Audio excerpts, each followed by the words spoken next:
This is no ordinary enemy. Don't let your guard down. Indeed, Fuka, indeed. Anyways, this is, the first half of Tziah is basically the last time any, Tartarus bosses are going to be posing any serious threat to me throughout the rest of the game. Once we get past this point, we're going to get personas that are just so strong that what the bosses are capable of doing really isn't going to matter that much. But I do want to take these guys seriously. They're resistant to most physical attacks, so Shinji is right out here, and they have specific elemental resistances. I believe they're immune to fire. I can, scroll to my notes, just to make sure. But they are critically not resistant to wind, so that helps us out quite a bit with Ken and the protagonist using D-Ball here. There we go. Very good damage from Ken there. These guys hit hard, so I want to make sure I have Ma Rakukaja going as much as possible. I'm going to have Yukari on healing. She doesn't have Mediarama yet, but as long as she is casting Dia on somebody, that'll help us out a little bit. Junpei, unfortunately, does not have much he can do here, but I don't really have anyone else that can do too much for me here. That is unfortunate, but that is not the end of the world. Okay, let me think here. Yukari is going to go before these guys. She's on heal support. Nobody has taken any HP damage. That's fine. One of those used a mind charge here, so I'm going to up a magic mirror. This will make sure that nobody gets deleted. I've got so many magic mirrors. It's a good idea to make use of these. The main thing that's going to determine if I up another magic mirror is if the protagonist's barrier gets broken. Remember, he's the only one we care about if his stuff gets destroyed. They also are immune to Elect, so that is an option off the table right there. Oh, and, oh, hey, he, accidentally panicked himself. Oh dear, that's, especially unfortunate.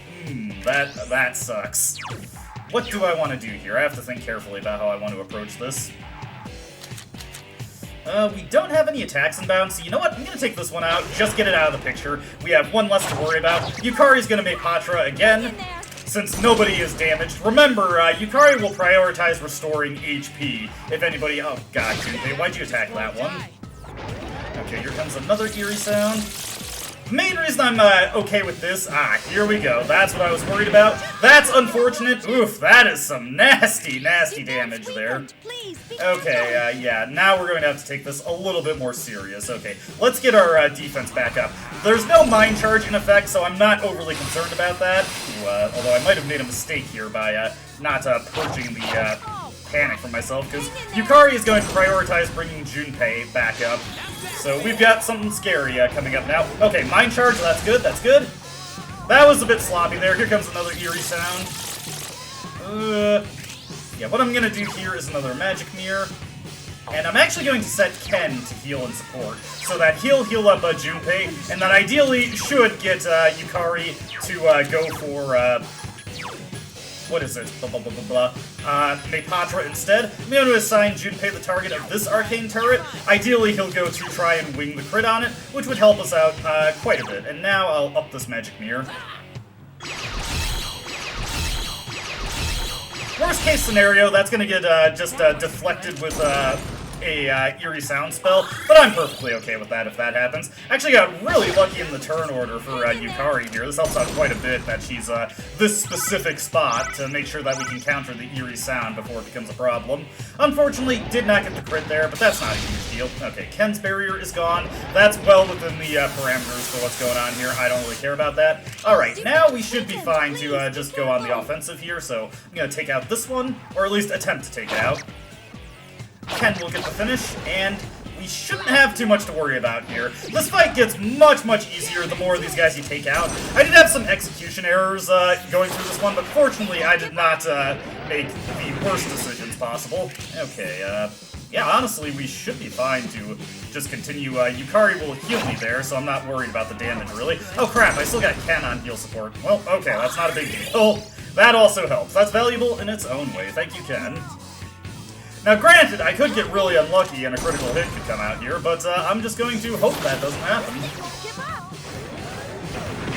Big damage for Yukari, but because she had the Vitality Ring there, she is A-okay. That is the reason why I want the Vitality Ring. Yukari is very fragile, so she would not have been able to survive that without it. This is no ordinary enemy. Don't let your guard down. Boy, you said it, Fuka. Anyways, the obvious thing to start out here is we want to use Maharakukaja on our party, and ideally keep this going as much as we can to minimize the damage coming in from them. One very good thing to know, let me just do scan the Arcane Turret here, and let me just remark on the one thing that is very helpful for us coming into this fight, is that we have a good supply of magic mirrors, so that will allow me to mitigate the worst of what these guys can do. Okay, Mitsuru is of course vulnerable here because these guys have fire magic, but as long as a magic mirror is in effect, she's not too badly affected by this, and I did not know these guys were weak to ice. Hey, there was a bit of an inefficiency in my notes there. I really didn't use Mitsuru up to this point in Persona 3 FES, because she's just not that good. That's annoying, but not a big deal. We can live with that. Now, let's see here. Yukari, you can just do Magaru on these guys. Yukari, I got her up to the point where she has, what is it? Media Ram header spell, sorry. I had a serious brain fart there and could not remember what I was trying to say. Okay, so our defenses are quite weak here. Mitsuru having, being able to down these guys, though, helps out quite a bit. So let's see here. Do these guys nullify Pierce? I just want to check out my options here. Oh, I can't actually see what these guys are immune or vulnerable to. So we'll just have, I guess, do a Pierce attack. Okay, that actually does work. Okay. And she now knows what these guys are vulnerable to because that information has been fed to her. We're just actually going to, for once, we're actually going to just down all these guys, give ourselves a chance to get a grasp on the fight here. Mitsuru's SP is getting a little low, but that's not a big deal. I'm not overly concerned about that. Alright, let's do this. Nice, that's good damage there. Okay, I was really concerned about how this fight was gonna go, but I think we've actually already got this in the bag. This should deal some pretty great damage because we've got Wind Boost augmenting it from, yeah, okay. Well, okay, I was really worried about how this one was gonna go, but this is actually going just fine, just fine. Let's see here. I guess we'll just shoot one of them. Would be nice if I had a better attack at my disposal there. You know what? Actually, I'm just gonna have Mitsuru go for another Mabufula. A couple of these guys are gonna be getting back up, but one of them is already dead, so that's not a big concern to me. We still have the magic mirror in effect, so just depending on what it does. Okay, strike attack. That's a little painful, but not a big deal. Okay, we actually win. Wow, I did not expect that to go as cleanly as it did. I was really worried about this fight. I have reason to be concerned for the next one, though, and I'm actually already contemplating what I'm gonna do to handle that. Alright, starting things off here, wow, I'm not used to, it must be a floor that just forces the protagonist to go first. Let's see here.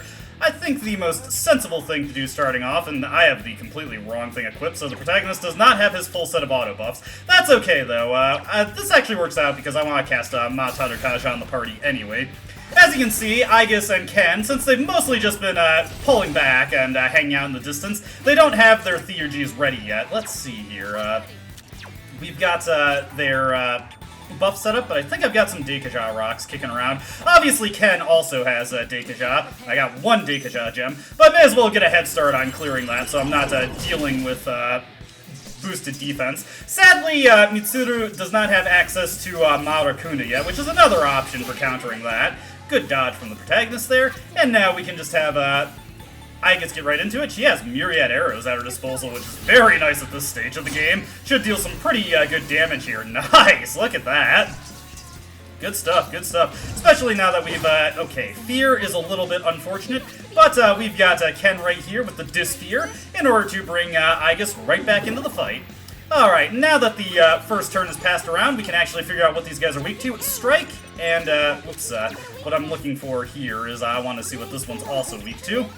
Let's see, this one is weak to Elect. So, what I'm going to do here, actually, is I'm going to switch over. Let's see, do I have anyone who's really good with Elect, or do I just have to stick to Seiryu for dealing Elect damage? Looks like I just have to stick to Seiryu, but at the very least, I've always got everything covered at this point. Of course, I dropped Akihiko from the roster at this point. Ken's here too, though. He has his Elect skills to work still. Not sure if I'll actually stick to those, but they are there at this moment in time. let's switch over to Aegis here and have her do a Swift Strike in order to capitalize on the strike weakness that is present here. Not going to be the most impressive damage that she could deal. Actually, that kind of works out amazingly. Let's just do another one. I can live with that. Nice, look at that damage. Do I want to go for the all-out attack? Let's see. That thing is probably just going to do, a buff again. I'm not too concerned if Aegis bites it right here, so it's not a huge deal. That's one down. Let's see, Mataru Kaja, yeah, that's not a big deal at all. Let's see here, so that one is going to go next. I don't know if I have any good option for attacking that one. I don't really want to waste Mitsu. It does, it's resistant to that. I could do a Neuro Slash. Let me see here. I'm just trying to think, should I just use my Theurgy? Ah, what the heck, let's just use the Theurgy to kill it. It's probably overkill, but it's also fun, the fun kind of overkill, so let's go for it. Kaboom! There we go. Alright, and this one is finding itself in a very unenviable position. I'm just gonna have Aegis go for a cruel attack here. If she kills it, great. If not, not a big deal. She got it. Good stuff. Really need the auto buffs if I'm gonna use Sylphie's Aura anyways, because I'm just gonna go to the protagonist in order to set up Mataru Kaja on everyone anyway. This guy is probably resistant to physical attack, so it's gonna be a slight bit of problems coming in. Nice! Good dodge from everybody there. Loaded 3 bullets. Probably resistant to most physical attacks, so it's not gonna be too good for Aegis here. But we'll at least confirm that before I'm all doom and gloom. Oh, hey, actually no. So, Orgia mode might actually do us some good here. Let's hit this guy with the Zionga, just to see what it gets for us. Nothing too impressive, but that's not the end of the world. Let's next get our, where is White Rider out, and get the Mataru Kaja on everyone. And the nice thing about this setup is that Aegis has Mataru Kaja, so she can set that up for the party. And the protagonist also has Suku Kaja kicking around. Let's see, this guy is weak to wind, and as that happens, I've got a Gale Nagatama here. Why not make use of that?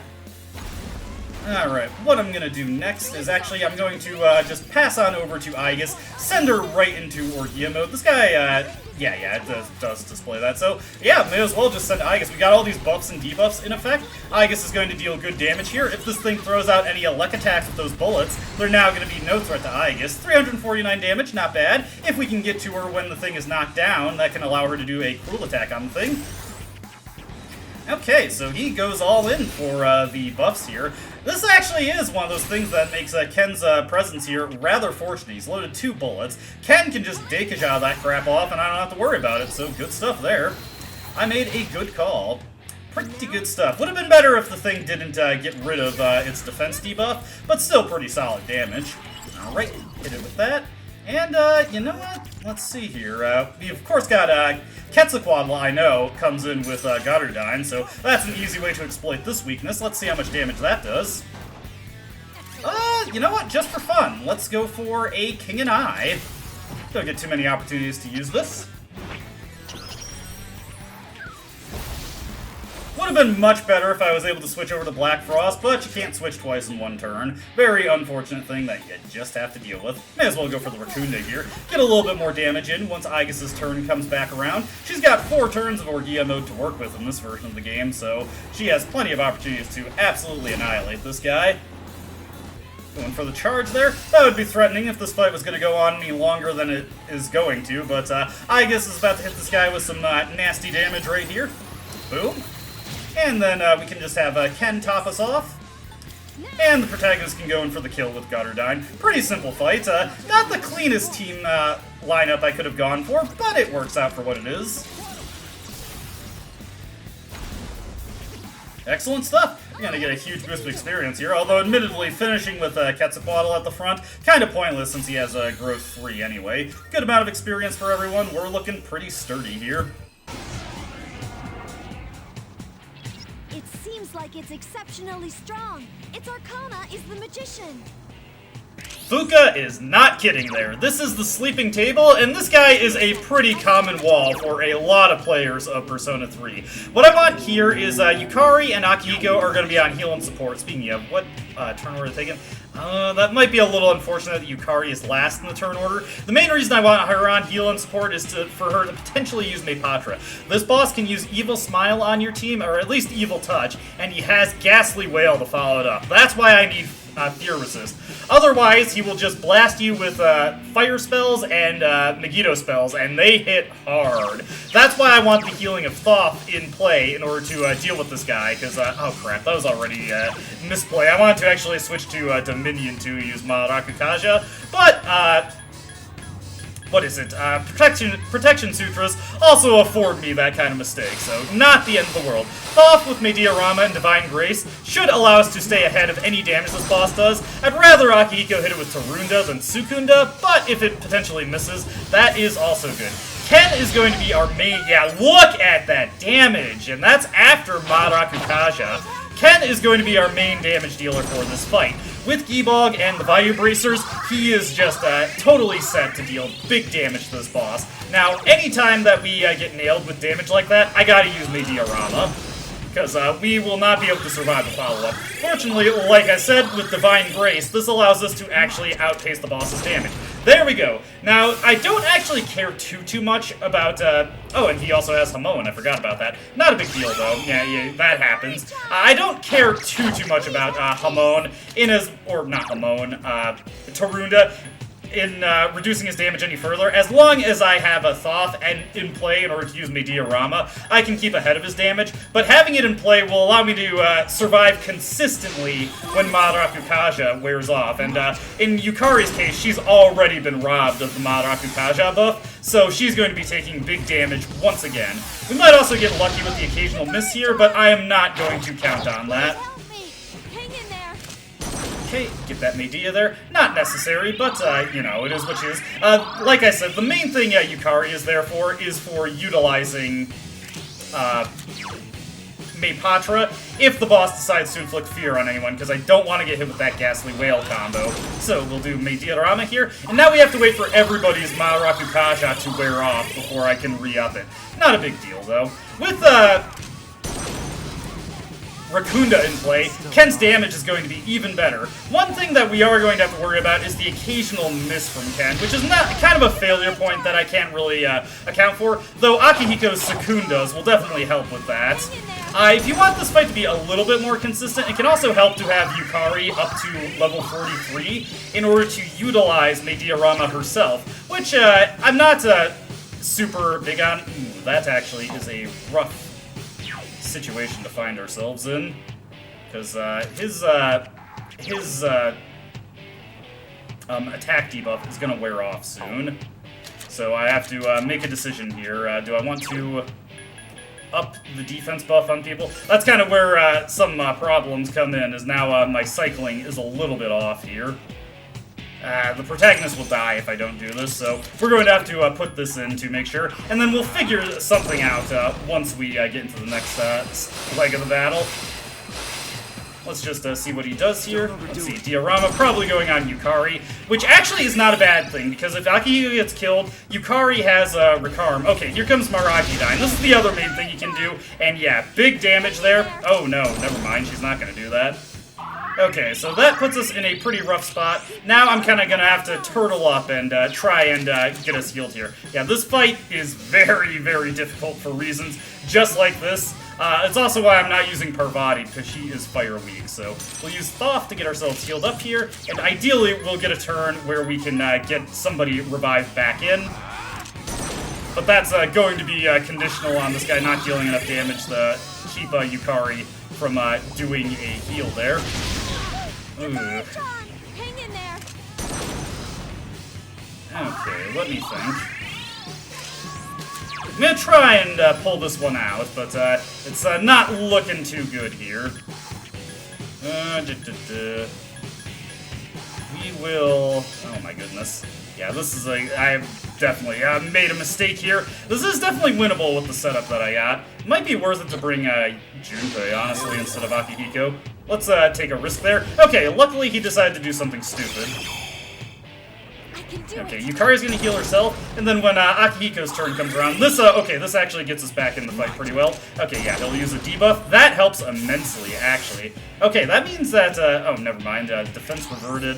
I want to up a Marakukaja on myself. So that is what I'm going to do. Let's get Dominion back in. A little bit of good luck there in him deciding to use Hamon. A lot of bosses just take arbitrary actions rather than anything calculated to try and ruin your day. So that is a situation where we kind of benefit from that. There we go. It's a good thing I decided to do that.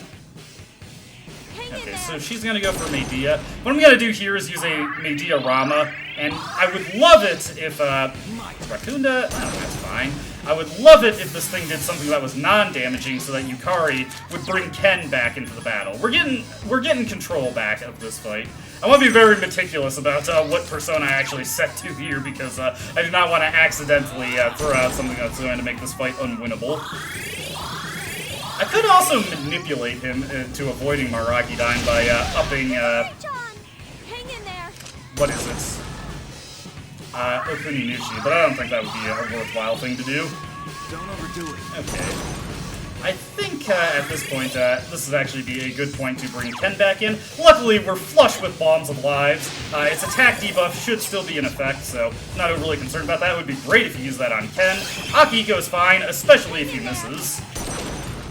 Okay, we're getting pretty good luck here.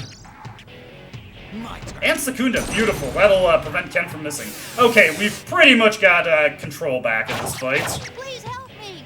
And defense is reverted there. That is also good. That is exactly what I want to see. Now our sequencing should be back in the place that I need it to be to win this. We should have this in the bag.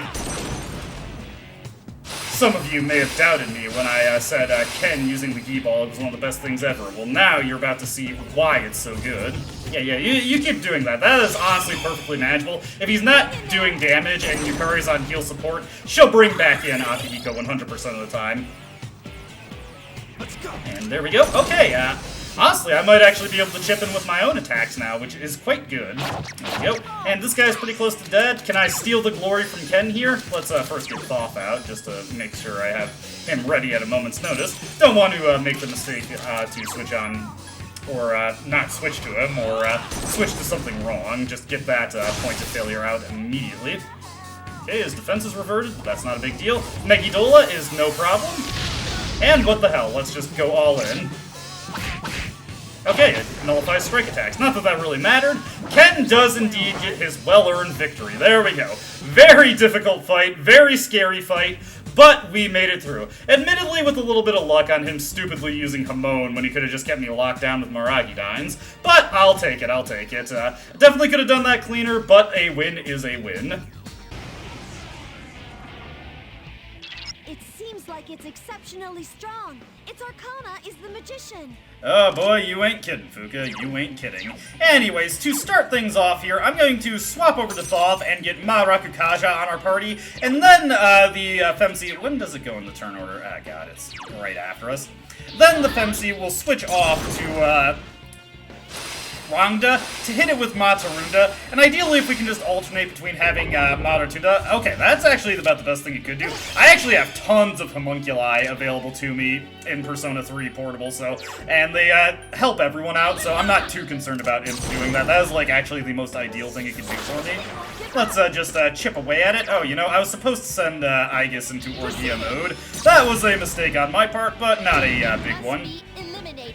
For right now, what we're gonna do is just have Mitsuru guard. Now, let's get over to Rangda here. Fused her up just using Saki Mitama, so she has Mediorama. She doesn't have access to Divine Grace. I could card it onto her, but I don't think it's really going to be necessary. Let's Matarunda this thing, and now it's damn... Ah, I forgot to put Aegis into Orgia mode again. I'm so dumb. Okay, that's way more manageable than it was in Persona 3 FES, so if that's what that's what we're facing down, honestly, I can probably have Mitsuru keep up the offensive here, and even though she'll take a ton of damage, I'm not overly concerned about what this thing is capable of doing to us. so let's do that. Okay, that just whiffed entirely. Mitsuru, let's fire off with Bufala here. Now that she has an 8 Ice Boost and the Giga Guard bands, hey, nice, it actually can't dodge anymore. Let's get Aegis into Orgia mode, and she's just going to tee off on this thing. Let's switch, let's see, Ares as resistant to fire here, so that works out pretty conveniently. We can now also blast away at it with Herculean strikes here. And with the fire resistance... Oh, god damn it. Of course. That's too good to be true. That's a bit of a harsh bit of damage to Mitsuru there. I'm okay with Evil Touch. Aegis is about the best character it could have hit with that, because she's just going to immediately go into Orgia mode and cancel the fear status. Orgia mode does take precedence over that. We do want to keep our HP topped off, though. Remember, we don't want to underestimate this at any point. There we go. That is Purged. Kind of interesting how that's like the just absolute complete opposite of how that works in Persona 3 FES. Okay, let's see here. We should be able to get away with letting this thing fire off another Maragidyne. Our attack is going to revert, our defense is going to revert, but that is not a big deal. I can have Mitsuru guard next turn. Okay, let me see here. You know what? I'm actually gonna Raccoonda it. This will get a little bit more damage coming out from Aegis. Stacking her Orgia mode bonus with a defense drop on this thing is pretty helpful for us. Okay, that's like the best thing it could do there. I'm thankful for that. Okay, get a little bit more damage coming out from Yukari here also. Okay, so this fight is not as scary as I feared it was going to be. I was really worried about this fight coming into it for Portable, but we honestly should have pretty good control on this. This fight is tough because it's a serious damage race, and in FES, this guy just beats you in that race handily. He absolutely stomps you in the damage race in FES, so just a kind of tough thing to have to deal with in that version of the game. But in this version of the game, we're honestly sitting pretty. Okay, let his attack revert. Here comes another Maragidyne. Not really afraid of that in this situation. Yeah, Yukari will survive so long as I have Mitsuru guard. Ah, come on, don't miss for me on that. If we were really lucky, we could get a crit there. Man, we are having a terrible time hitting there. Okay, so going to guard there, get the Matarunda up, and honestly, this fight should be in the bag. I'll have Yukari heal us up. Aegis is probably going to get taken out at some point, because she'll be taking huge damage from this boss, but that's not a concern at all, really, because we can just send her right back into Orgia mode when she gets taken out. She just basically takes nothing from this boss. When she is in Orgia mode. Orgia mode's about to crap out on this turn. Or is it next turn? I do have a bad tendency to lose track of when Orgia mode is going to bottom out. We're gonna have Mitsuru guard again, and let's see here. Just thinking about what the smart thing to do here would be, which I guess since our attacks are so weak under normal circumstances due to the Naginata that I've equipped, we'll just do that. Gonna have Yukari heal the party here. And now I think this should top us off. I can have Mitsuru just fire off a Bufala. I'm not overly concerned about the boss getting a double turn here, because I want Aegis to be taken out anyway. Okay. Hit this guy with a Bufala.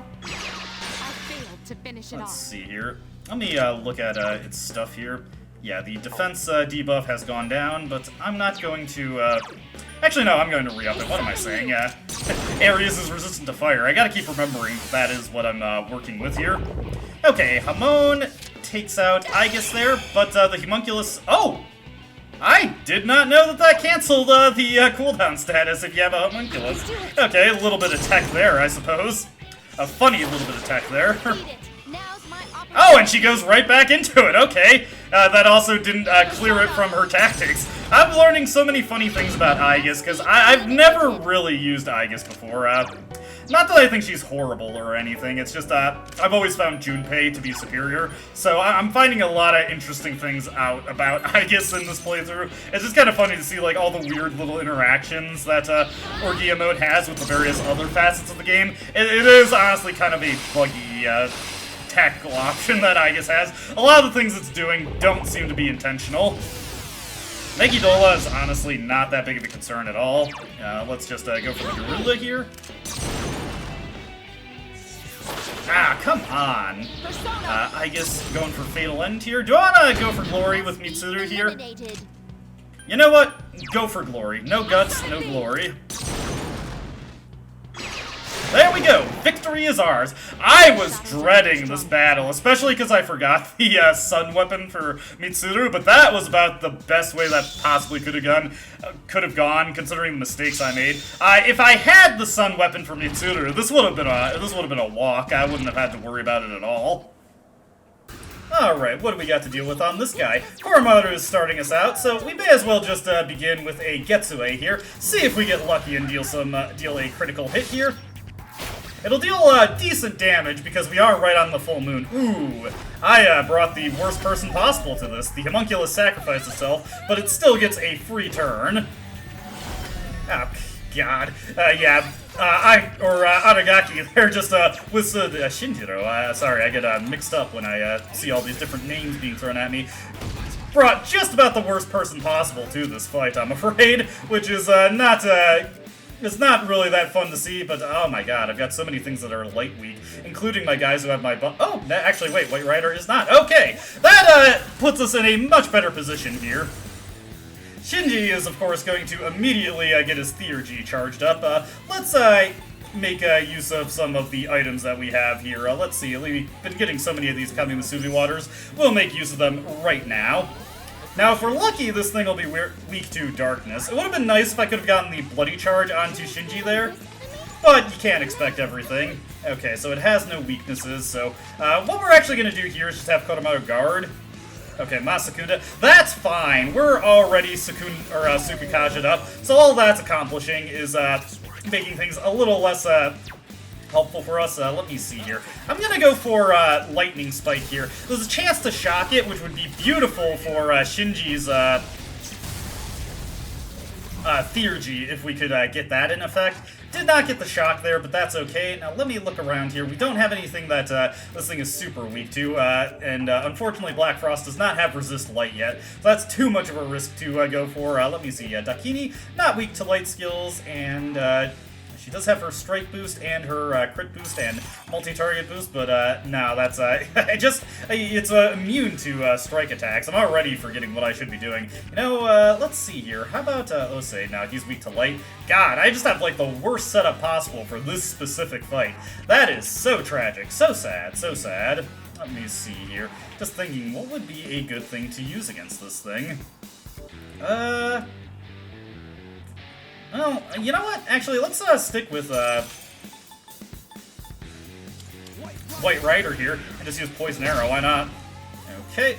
Do I want to go for the Bloody Charge on Shinji, or do I just want to go right into his attack? You know what? Yeah, actually, let's Bloody Charge up, and then we can just have Koromaru use a healing item on us, and that should do us fine. I mean, there is always the off chance that Koromaru is going to get nailed with Hamon again, which is just something that I kind of have to accept is a possibility to happen.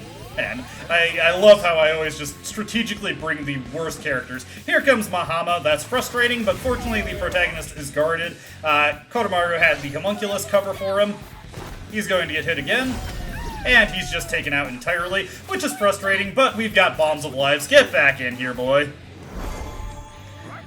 I know, it's a little frustrating. It's definitely frustrating for me as well. I was not expecting this.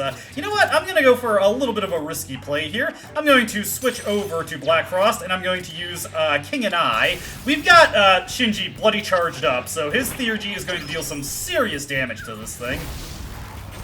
Yeah, okay, this will definitely finish it off. Shinji, if you would do the honors, please.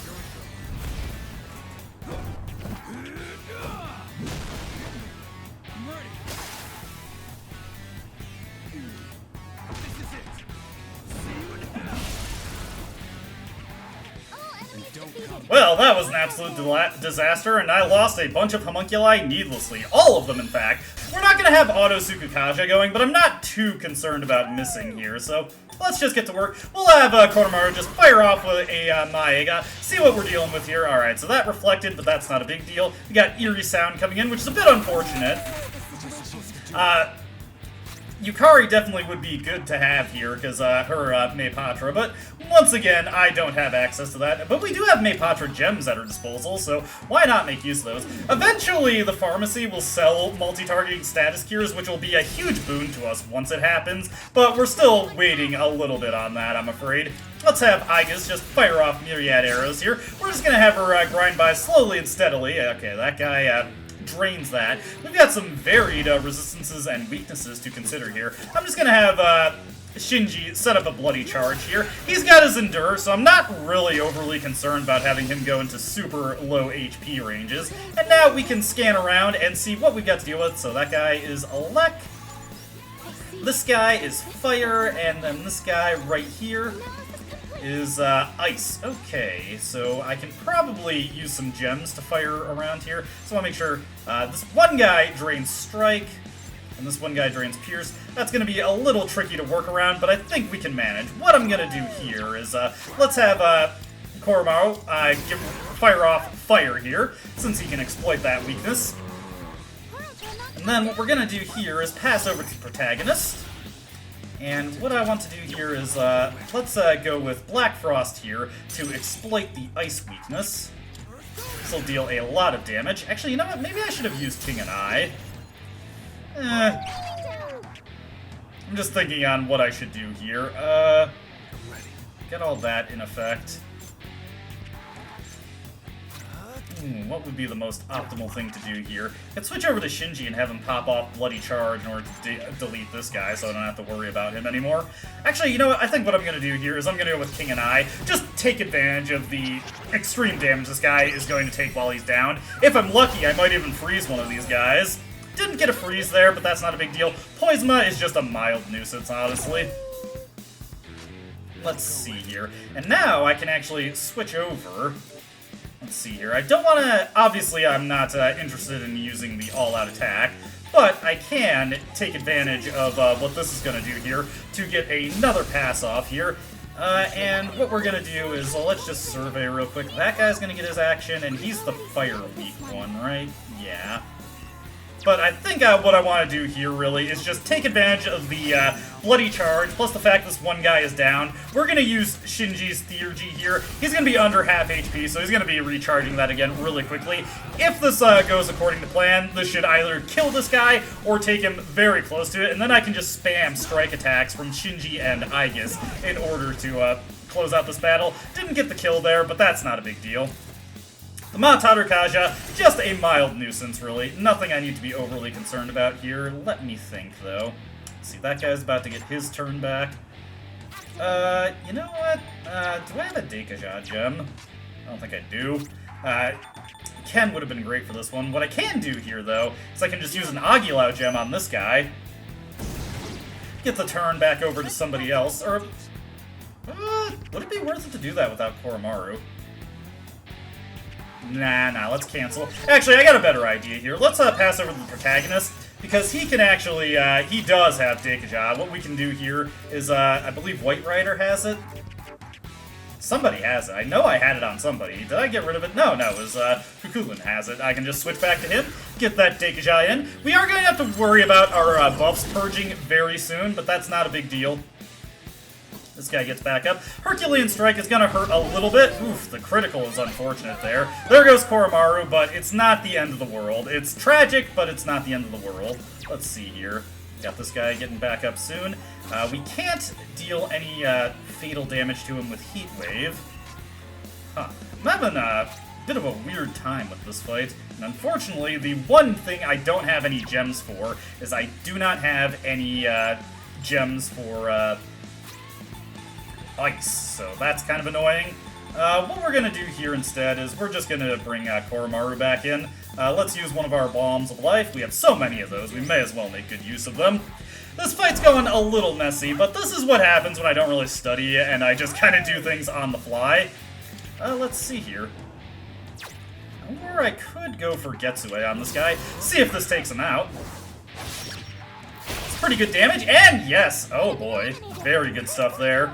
Okay, what we're going to do here now is we're going to switch over to Black Frost, and I think we've got one more turn of our buffs being in effect, so what am I going to do next? Because I'm not going to use Not going to use the all-out attack. I'm going to switch over to Shinji, and now that that thing is not draining strike attacks anymore, I can just pop off with these. I can spam the heck out of these, do big damage to these things. Aigis can also join in with hers once her turn comes back around. The Matarunda is not that big a deal. We were about to bottom out on that anyway. What I can do, though, is instead, Aigis, since she doesn't have Matarukaja yet, which is a bit unfortunate, but we should have a Fierce Sutra here. We'll just, let me see, actually I got the Matarukaja potato. Let's just make use of that. Get everybody topped up a little bit more. This guy's gonna get back up and probably go for another Herculean Strike. Yep, not worried about Shinji's HP there. Look, he's got Endure in effect. What we're gonna do here is we're gonna have him use his Bleeding Theory on this thing. Should probably take it out. Doesn't have enough HP to use Heat Wave, but not a big deal. If we're lucky, this will crit. Doesn't look like we're lucky here, but once this gets back around to the protagonist's turn, then we can just nail the weaknesses and we'll be fine there. Alright, little tough battle here. I definitely played this a bit suboptimally, but again, it's just kind of winging it and calculating my risks here. Fortunately, the protagonist buffs are still in effect, so Black Frost will allow us to do this. And let me see how much HP this leaves him with. Yeah, we can go for the all-out attack finisher. Why not?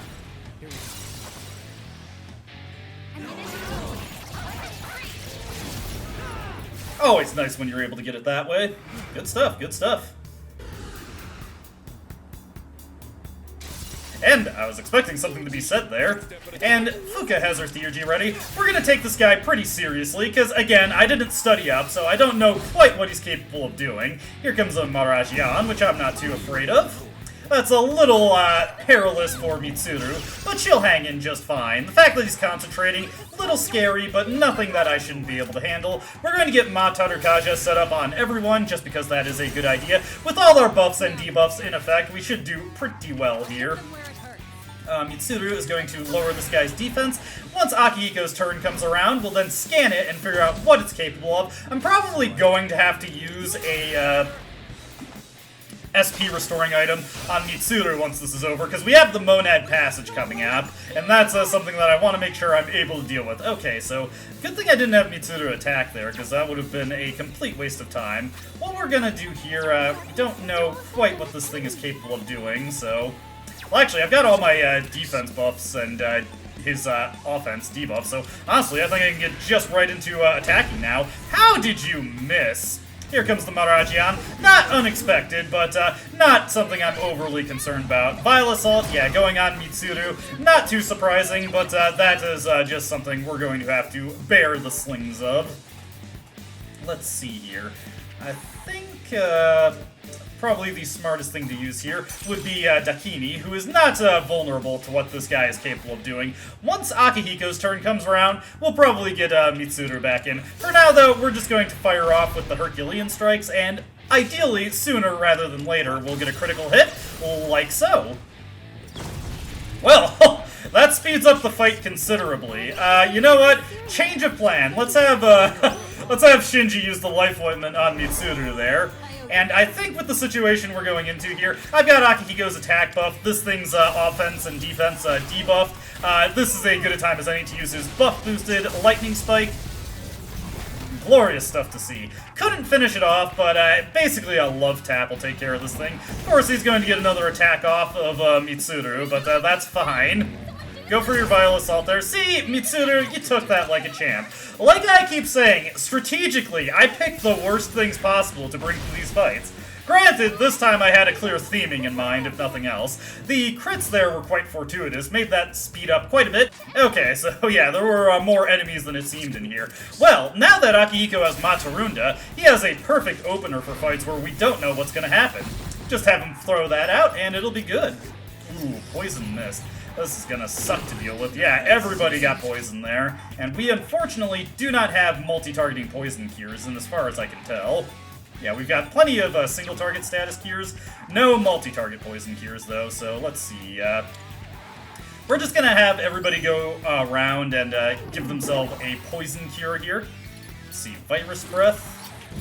Oh, come on! As soon as I got rid of it, it's almost not even worth trying to get it cleared. You know what? Let's have Mitsuru use Mabufula here. I was just kind of getting the feeling, you know, these things look ice weak. Okay, well, that thing's been inflicted with freeze. You know what? That works out pretty conveniently for us. Unfortunately, I cannot pass because she's poisoned, or rather, I cannot shift. So let's. Oh, whoops! I cured the. Or I should have used a single target there, and it's gonna get another opportunity to go here. All right, what we're gonna do here is to make sure nobody gets taken out. We're just going to use a. What good first aid items do I have? I really should have done some shopping before I get in here. This is by far one of my biggest weaknesses with recording for the series. I always forget to do supply shopping. It's a really bad habit of mine that I need to get over. Alright, magic wall erected. I'm not overly... Oh, hey! I noticed this little thing in the background does reflect that he's wearing the tuxedo. Good damage dealt there. Okay, now, we already know what these things are weak to, so I'm not overly concerned about that. Is this weak to anything? As a matter of fact, it is. Let's go for Mazionga here, just to see if this hits multiple things.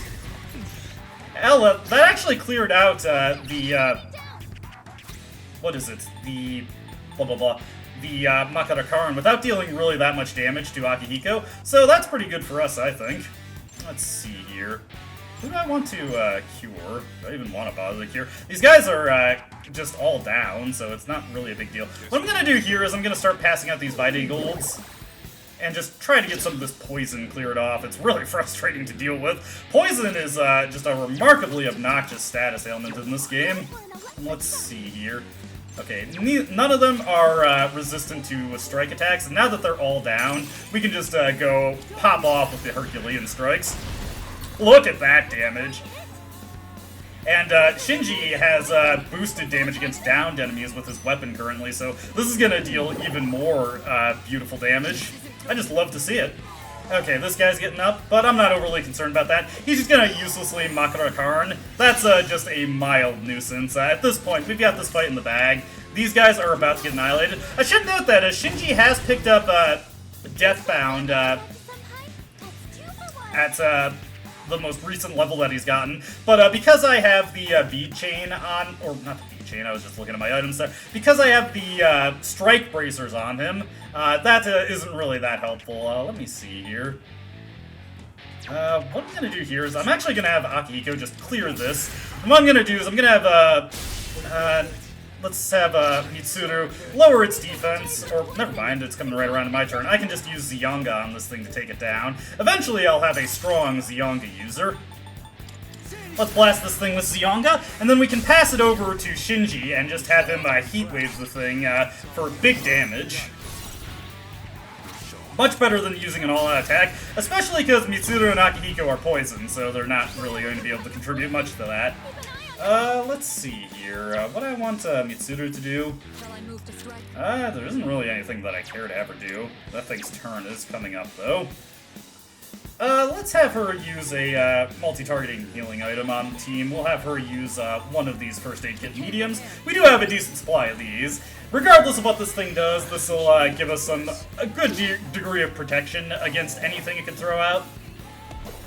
And it's just Makarakaring itself, so not really something I'm overly concerned about. Okay, just hit it with another heat wave for not exactly as good damage as it was previously, but still good enough. And honestly, we can just have Akihiko Gigantic Fist it. Well, whatever. He defeated it. Okay. That was a pretty obnoxious battle, as any battle with ailments involved tends to be. Hey, some money. I've been making tons of compendium purchases, so any money I get is just much appreciated. Getting poisoned is scary. Continuously depletes your health. Make sure you always have some way to cure it whenever you exploit Heartless.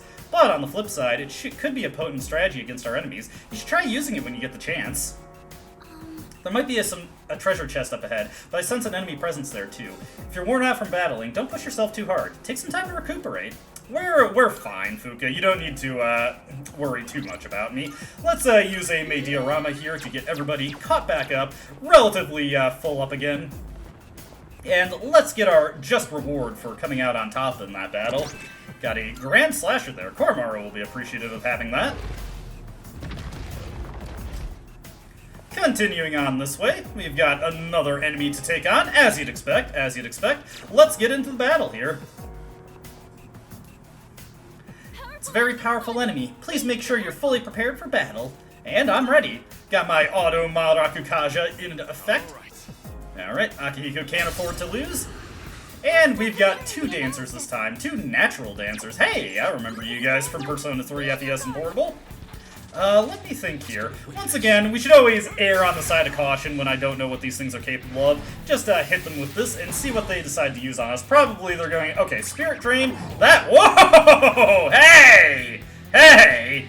Now that is rude, my friend. That is unbelievably rude. What are you even thinking there? Ugh, I'm gonna have to use another SP Restore on my team after this one. That is some, Not nice, not nice. We'll go with Ice and see if that gets us anything good. Nothing going there. Once Akihiko's turn comes back around, we'll know what exactly we need here. I'd love it if Shinji got a crit here, but he did not. Let's see what we've got for weaknesses here. Nothing! Okay. And now it's got the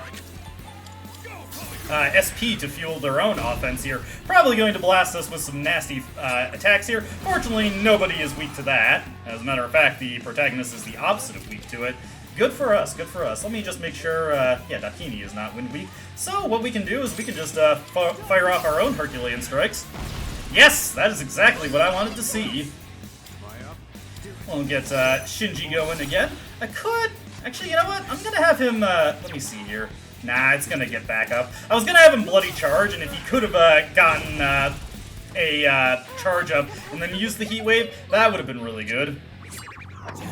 Hey, Shinji barely uses that as is. I'm actually not too pressed about that one. I wonder if just to see, are these guys vulnerable to Yuri sound? Well, theoretically, yes. If they were immune to it, it would have said blocked, but they did not actually get that, so I don't believe they are immune to it, but not really realistic that we're gonna get it off there. You're just torpedoing my... Oh my god, I'm gonna have to use so many SP restoratives after this. This is what I've been saving my SP restores for. It was the strategy. There we go. Not too terrible of a fight. If you have more reliable critical hits there, that would be a very good thing to bring to this fight. Let's see, nothing too interesting here, so we'll just take the money. Get a bunch of Balloons of Unities. There is the level 50 I need to get Rangda. Enemy annihilated. Great work. It's kind of unfair how the enemy could drain your energy. Even though we won, this could affect our progress. We can expect to encounter another powerful enemy up ahead. Blah, blah, blah. We are fine. We're fine. We're fine. Look, I've gotten so many SP restoratives just for this occasion.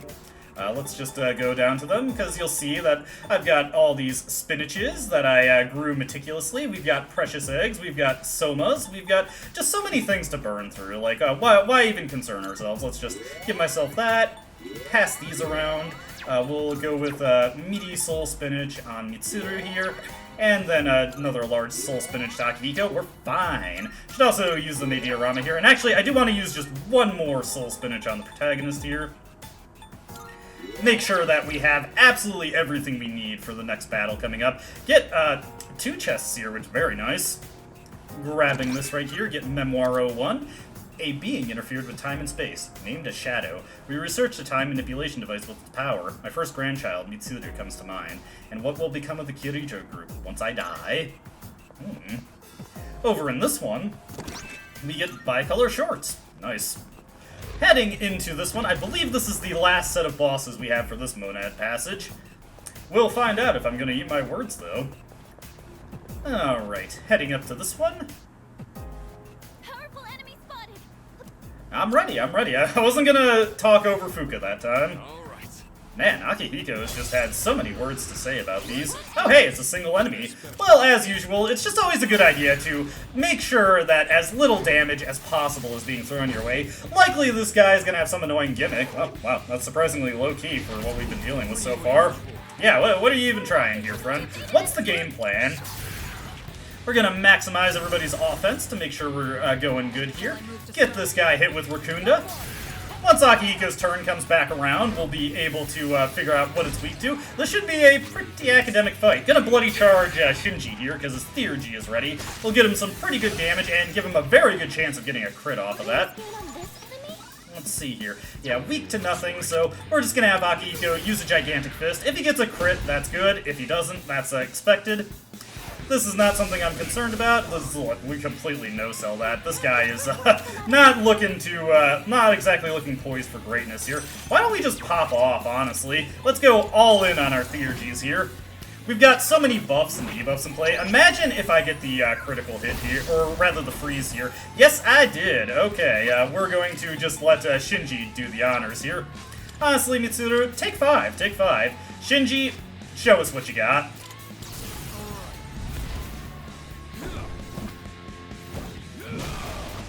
Caster, do it.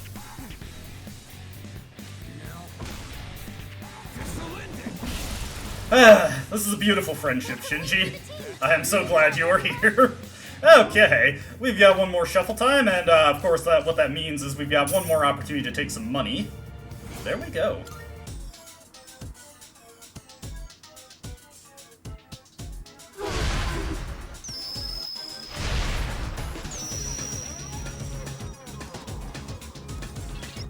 I don't detect the Fortune one anymore. The Strength one must have done something. You can't attack it right now. Concentrate on the one whose Arcana is Strength. So, we've got a bit of a unique thing for this fight starting out. Compared to other dual Full Moon Shadows, these ones, we can only attack one of them, or rather, we can only take them out one at a time in a specific order. As long as Strength is alive, Fortune is immune to damage. Starting things off, I'm gonna have everybody in heal and support, and, well, actually, I think I'm just gonna keep everybody in heal and support the entire fight, honestly, for reasons we'll get into a little later. I forgot to go over my specific equipment loadout for my protagonist. Aside from just the strongest armor available for him, I, of course, still have Gibalg as my weapon, but my accessory is the Narcissus Flower. That is because Strength, on very rare occasions, can cast, a charm skill on your party, and I want to make sure that I have immunity to that, just in case. I've also started out with Kukulin as my persona, in order to get Auto Tsukukaja going, since he has that, and it'll allow me to cast Matarukaja and bring the party's damage up a little bit. Since nobody needs any healing, Yukari will just default to doing Garulas on the boss. It doesn't really matter to scan the boss here, because in Persona 3 FES, it doesn't really have any resistances or anything I need to worry about, so Yukari can just fire off with a Garula there, do pretty good damage with the Bayou Bracers. Here comes Junpei with Marakukaja, always nice to see. And now, let's see what the bosses have to offer up to us. Despite us not being able to interact with them directly, the Wheel of Fortune, or the Fortune, is going to go and use Wheel of Fortune. What is this? Roulette? And yes, we have a roulette. Red icons cause a undesirable thing to happen, or rather, it affects the opposing team. Or, okay, it's a bit hard to explain, and I just screwed that up, I think. We'll see what happens. Okay, oh, hey. Alright, I wasn't, no, wait, okay. Sorry, I'm trying to explain that as it comes. Here comes Heat Wave from the boss, not anything I'm too concerned about. Little damaging, but... That wheel's effects depend on where it stops. Red is bad luck. I hope it doesn't come up. Okay, so the wheel can have a variety of effects. There, it had a variety of buffs and debuffs it could potentially hit us with there. Hitting blue for an icon causes something good to happen. If it's a buff, it'll be applied to your team. If it's a debuff, it'll be applied to the enemy. And vice versa, of course. You get blue on a debuff, buffing effect, applies to your team. Red, it instead applies to the enemy. One thing to note about these wheel buffs and debuffs is that they actually, do refresh active buffs and debuffs. One of the few ways that can potentially happen in Persona 3 FES, where otherwise those things just get overwritten. Anyways, we're going to switch over to Nada Taishi here, because he has the highest strength, and even though I don't have the Bayou Braces equipped, Gibalg, with its innate wind boost in Persona 3 FES, means it's still one of the strongest damage-dealing options we have. So if we have something with good strength to augment it, it just does wonderful things for us. So let's go up, hit it with Wind Attack. As you can see, still pretty excellent damage there. Yukari's gonna use healing here, and she's gonna be kind of dumb here and just diorama whoever the lowest HP person is. This is something that you have to deal with the AI. Gonna have Junpei just rush here to do a normal attack. Not that far off! Well, okay, it's a little far off, but still pretty good, all things considered. But yeah, that is just something that you have to deal with when it comes to the AI. Now, the roulette wheel in Portable and FES, you can actually time this properly. Let's just do that. When the thing you want to hit is about to pass the center, and unfortunately I was a little early on that, you can kind of just game it there. That was a light HP restore to the boss. Nothing too terrible, though. Here comes a gigantic fist on Akihiko. He dodges with Iplom. Okay, and we'll just give another whack here. Gonna be a lot of normal attacks thrown out here. I actually really appreciate Secunda here when it happens, since it allows us to just not worry about missing with Gibalg. Junpei goes in for his normal attack and gets a crit. Very nice. Unfortunately, don't get any extra turns there. Yeah. The bosses like to cheat with that. Anyways, as I was explaining with Yukari earlier, the AI is really dumb about multi-target healing. Obviously, we know that now that she has made Diorama, she should pretty much just always be using that in order to keep our entire party topped off. But the AI is very insistent about being economical, so if the entire party isn't like under a certain threshold of damage, like if we just have over like 50% HP for the entire team, she will, ooh, that's unfortunate, but luckily this is Persona 3 FES. We don't have to worry about Akihiko giving the boss an extra turn there.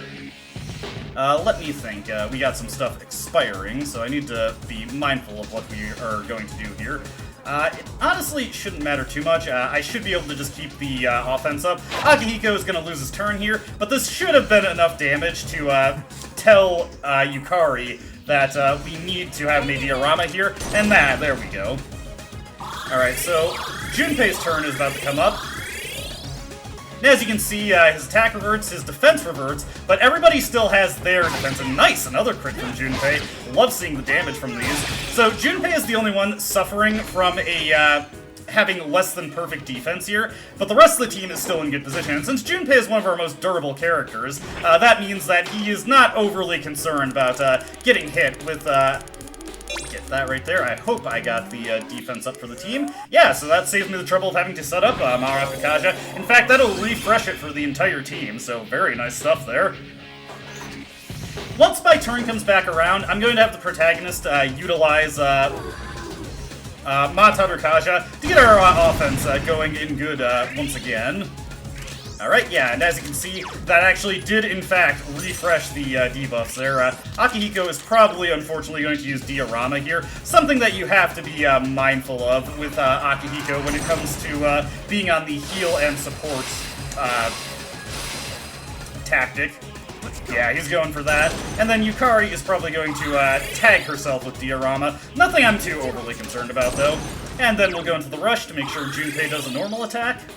Because I've got him on heal support, he might be tempted to use an item.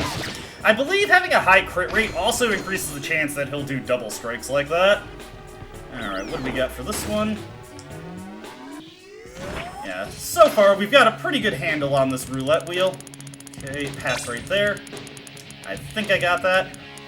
Ooh, that's gonna be a little rough to deal with. I think we should be okay, but I'd really like to see the boss do a gigantic fist or something. We might actually see somebody fall here. Okay, sexy dance. Surprisingly, that's actually one of the more desirable things that we could have happen. Because I do actually have a way to dispel that on the party. Let's see, I've got some Amrita waters. This will put us into a position where Yukari will use a Diorama for us. Akihiko's gonna top off Junpei there. And here comes Yukari with Diorama. That is something that you have to be careful with if your timing isn't just right with those things. You have to weigh the risks of using... Oh, whoops, I forgot to go into rush there. That's okay, though. Got another Wheel of Fortune coming up. Ooh. Since I'm kind of on the back foot here, I'm going to go for something a little less risky. We're just going to try and pass on that small damage. There we go, that should do it. And I believe I hit it. Yes, there we go. We're fine, we're fine. Again, I would really like to see the boss do single target attacks because it's a little tough to keep up with its damage. This fight can be pretty tricky, as you're seeing. Especially because I want Akihiko to be doing his debuffs, but that's disastrous. Okay, let me think here.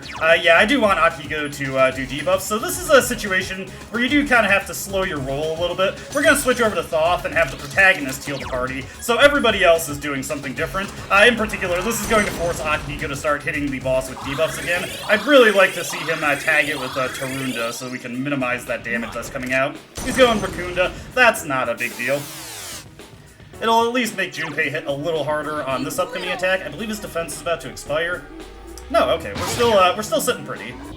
Here comes another Wheel of Fortune, and yes, we do get hit with a Wheel of Fortune after every turn that Strength gets to go. Let me see here. Again, I don't want to be caught on the back foot here, so I'm going to play it a little safe and go for the small one. I might have been a bit early on that one. Yeah, we're going to get hit with 100 damage here, but that's more than survivable. I'm not overly concerned about that. Alright, what do we got coming up on this one? Okay, a nice single target strike. I can live with that. Ooh, whoa. And there goes our attack, there goes our defense, but that's okay. We've got Junpei on the heal and support tactic. So once that expires for everybody, it's going to come back around to him, and he's going to get us topped off there. I'll admit, this fight's going a little rougher than I was expecting. But it's also, you know, we're kind of in an unfortunate situation where we don't really have my usual preferred team loadout. We don't have Ken to contribute with his own debulk damage, which would actually be really nice in this situation. Alright, and Junpei will refresh the Maharaku Kaja for us. Honestly, what I'd really like to see on the next roulette wheel is if we could get an attack up debuff for the party. That would allow us to keep up the offense really handily. Alright, what do we got coming up on this one? Ailments. Alright, we gotta be careful with this one. So what I want to do is I think I'm gonna go for trying to hit the boss with Distress, if we get lucky with that. And yes, we did. There we go. The enemy is distressed. That actually helps us out quite a bit. That'll make sure we get a bunch of crits coming out. Here comes the Gigantic Fist. A little painful, but nothing I'm overly concerned about. It also just generally lowers the boss's defense. So you know what? I'm going to do something a little bit different here. I'm going to get Mataru Kaja set up, and then I'm going to have both Akihiko and Junpei go for physical hits here. So we'll rush and have Akihiko go in for a punch. Ah, no, I canceled that too early. The timing on that can be a little weird, and I don't want to overcommit to it and find myself in a situation where, you know, I have Yukari going for a physical attack when that wouldn't really help her out. Junpei dealing some wonderful damage here. Nice! Look at that damage. We're close to finishing this off in FES here. Let's see, what do we got for this one? Again, I've been screwing this up pretty frequently, so I'm going to go with the safer option here. We'll just go for that small damage. I think I got that. If I didn't, I'm not too concerned about getting hit with 50 damage against my own team. Get a little light amount of damage to the boss there. And unfortunately, she recovers pretty quickly, but not something I'm overly concerned about. Alright, that was actually pretty lucky with that Tempest Slash. Let's go for Nadataishi, and we're just about ready to finish off Strength here, so let's go for this. Let's actually rush with Akihiko. That's some pretty good damage there. Get the rush going back again, and if we're lucky, Junpei will finish her off with this next strike. Yes! Here we go! Beautiful stuff, Junpei. That is Strength taken care of. Okay, that's supposed to be Strength taken care of, but just barely over the threshold. Do I want to go a little risky here? Let me hit this. I'm gonna go for it. Going for it. Oh, that was stupid. There we go. Sometimes I am just about hoisted by my own petard. That's not a big deal, though. She's only reverting her defense. She's going for a Pierce attack on Akihiko. That wasn't a crit. Alright, what I'm going to do here is switch over to Thoth and just top off everybody. I'm going to have Akihiko go for a punch here. Having a terrible time with that. I knew going risky there would be, you know, potentially unfortunate. But sometimes you just have to live with the mistakes that you make. Alright, Akihiko can punch it to death. There we go. I'm surprised, like, it didn't look like it had that much health left. Alright, with that, Fortune is exposed. I did check Fortune Fortune again, so you can attack that one now. Alright, works for me. Defense reverse for Junpei. He's going to just cast that to get it back on himself, unfortunately. I wasn't sure how the turn order was going to play out from here. That's okay, though. We can just have him recast it again. Let's see here. Actually, you know what? Let's try and get that going on the entire team again. Okay, I think that got it. Oof, just barely. Can be a little tricky to time every now and again. Alright, so that puts everybody on the same timer now. That's pretty good. It's nice that that actually ignores the usual way that works. Unfortunately, our attack is reverting, so my next hit here is going to be a little soft, but I'm not too concerned about that. Let's just whack this guy.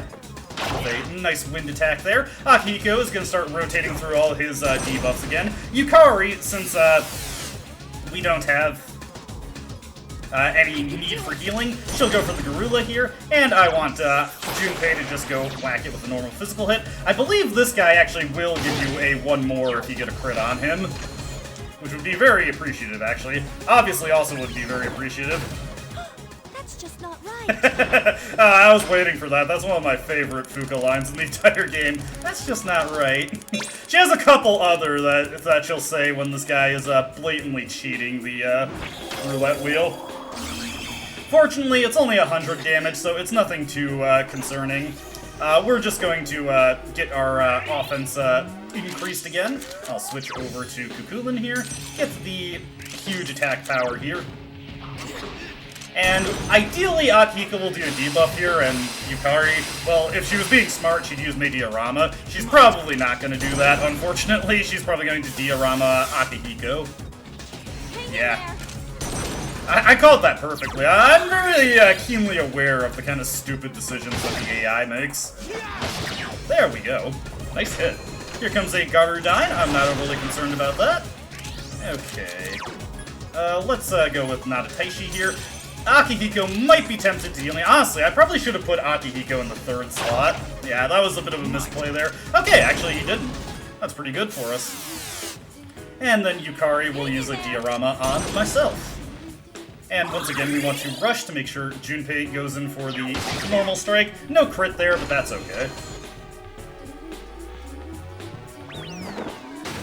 Hey, he's actually playing fair on this one. Yeah, he won't always pull out the cheater's roulette on every turn. Sometimes he'll use the standard one, give you an opportunity to do something good for yourself, like refresh your attack thoughts. Very good. Alrighty. We'll go for another G-Ball whack here. Our defense is starting to revert, but we'll just come up on Junpei's turn, have him refresh that for us. It's not super critical, because this guy is not as big a problem for the offense as Strength is, but better safe than sorry. Don't want Junpei to get blasted with the Garudine and be completely left defenseless due to it, because I don't have him equipped with his immunity to it. Because that's such a late addition to the fight, and this thing mostly just sticks to its Wheel of Fortune, I didn't really consider it worthwhile to bring that for Junpei. That's not fair. That's not fair.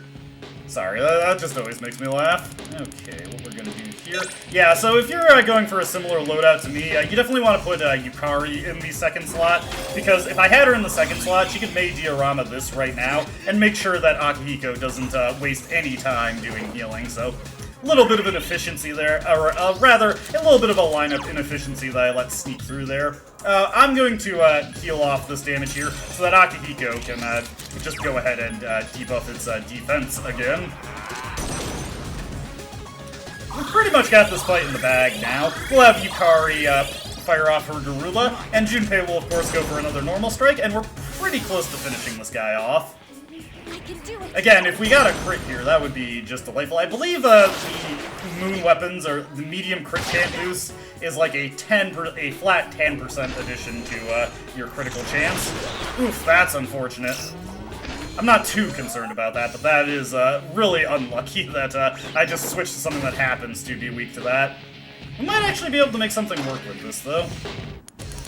Let's get that one going. I want to distress him here.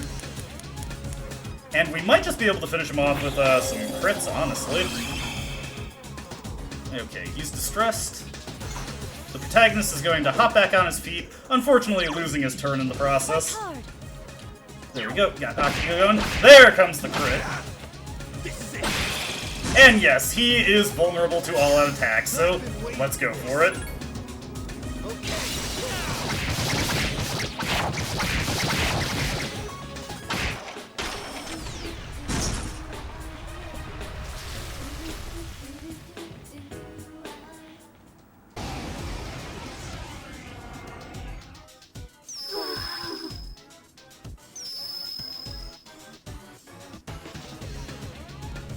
I don't detect the Fortune one anymore. The Strength one must have done something. You can't attack it right now. Concentrate on the one whose Arcana is Strength. Same again, Fortune has been made invulnerable. So what I'm going to do for this fight is immediately I'm just going to send Aegis into Orgia mode, and she's probably going to spend the entire battle in that if she's not in cooldown. I'm going to start off with a Mataru Kaja for my team. I'm not going to bother with any debuffs here. What I am going to do, though, is set up... I'm going to use a Protection Sutra with Mitsuru to set up Maraku Kaja on the party. Oh, I do not have any Protection Sutras. I could have sworn I got some of those. Okay, that might force a change of plans, but that shouldn't be a big deal. We don't need it immediately. We do need to be mindful of critical hits in this version of the game, though, because the boss will get extra turns off those.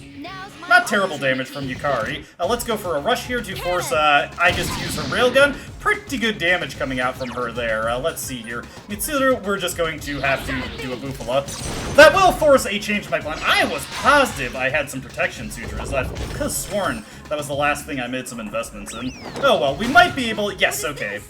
Roulette? We really want to get the defense bonus from the roulette here, so let's wait until it passes over the center. And that should get it for us. I have a slightly easier time getting these consistently in Persona 3 Portable. I think the roulette moves a little bit slower, so that'll help us out there. Okay, that is also acceptable. I can live with that. And if she's going for Aegis, well, that's just about the worst decision she could make. I mean, look at that. That wheel's effects depend on where it stops. Red is bad luck. I hope it doesn't come up. Alright, and from here, what I'm going to do with the Femc is I'm just going to throw out Herculean Strikes. I will probably have Yukari just always use Mediarama to keep everybody's HP topped off. There's essentially no reason not to. We'll go into Rush here to make sure Aegis uses a normal attack. It's the one way you can influence her actions while she is in Orgia mode, so always a good idea to keep that in mind. And then Mitsuru can just go into keep doing Bufalas. Should do some pretty solid damage with the really high magic stat she has, plus Ice Boost augmenting it. Now, if we're really lucky, we could... Yes, okay. This could help us out quite a bit, actually, so let's try and make sure we get Distress. That should do it. Okay, got it. This will allow us to deal some pretty big damage to the Strength on the next turn. Enemy is Distressed. This will also have the fringe perk of slightly bringing down her damage. Oh wow, she's being super generous with the actions. Okay, maybe not lower her damage that much, but still pretty helpful to us. Get another Herculean Strike going out here. Nice, beautiful stuff with that damage. Let me see here. Do I want to go? Yeah, I better safe than sorry. If we get winged with a critical at all, it's a much bigger deal in this version of the game, so I do not want to have to suffer that indignity. Get a crit from Aegis. Once again, no one more to benefit us, but that's not a huge deal. We'll use a Bufala here with Mitsuru, and that should also deal some pretty decent damage. Alright, Wheel of Fortune coming out from this guy again. We're doing pretty good here. Let's see. I think it would just be in my best interest to keep the defense buff refreshed, so get it right there. Pretty sure that got it. Yep, alright, I'm doing pretty good on that. Again, it feels slightly easier to get that consistently in Persona 3 Portable. Alright, what's she gonna do here? Heat Wave would be really undesirable to see. Honestly, I should probably have Yukari throw up some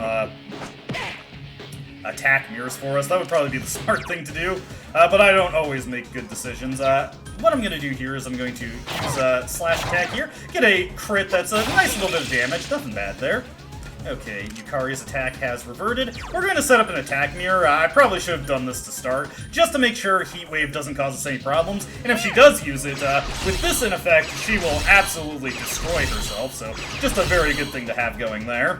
Attack reverted from Aegis. She does get one last attack out in Orgia mode, and that was probably less effective than just shooting with the railgun. Does she have an extra turn in Orgia mode over, hey, Strength is frozen. That doesn't help us, like, I'm just noticing this weird thing with Orgia mode, and I'm not sure if I'm just crazy or if it is actually a thing. Alright, since we're, all guarded up with an attack here, why don't I just, play it a little risky, go for the 200 damage.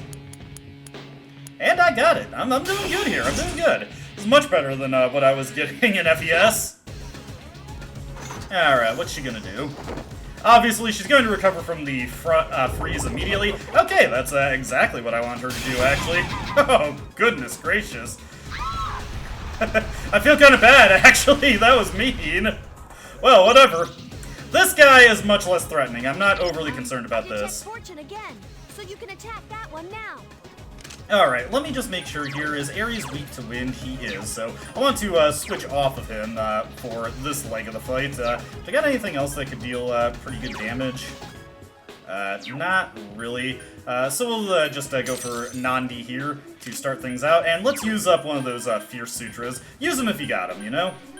And this guy, again, he mostly sticks to using the Wheel of Fortune, so we're just going to not worry too much about what he could potentially do to my party. I'm not worried about keeping my stats as high as possible here, nor am I worried about getting debuffs into him. It will be nice once Aegis picks up her multi-targeting buffs, because that means the FEMC can focus more on getting debuffs in play against the enemy.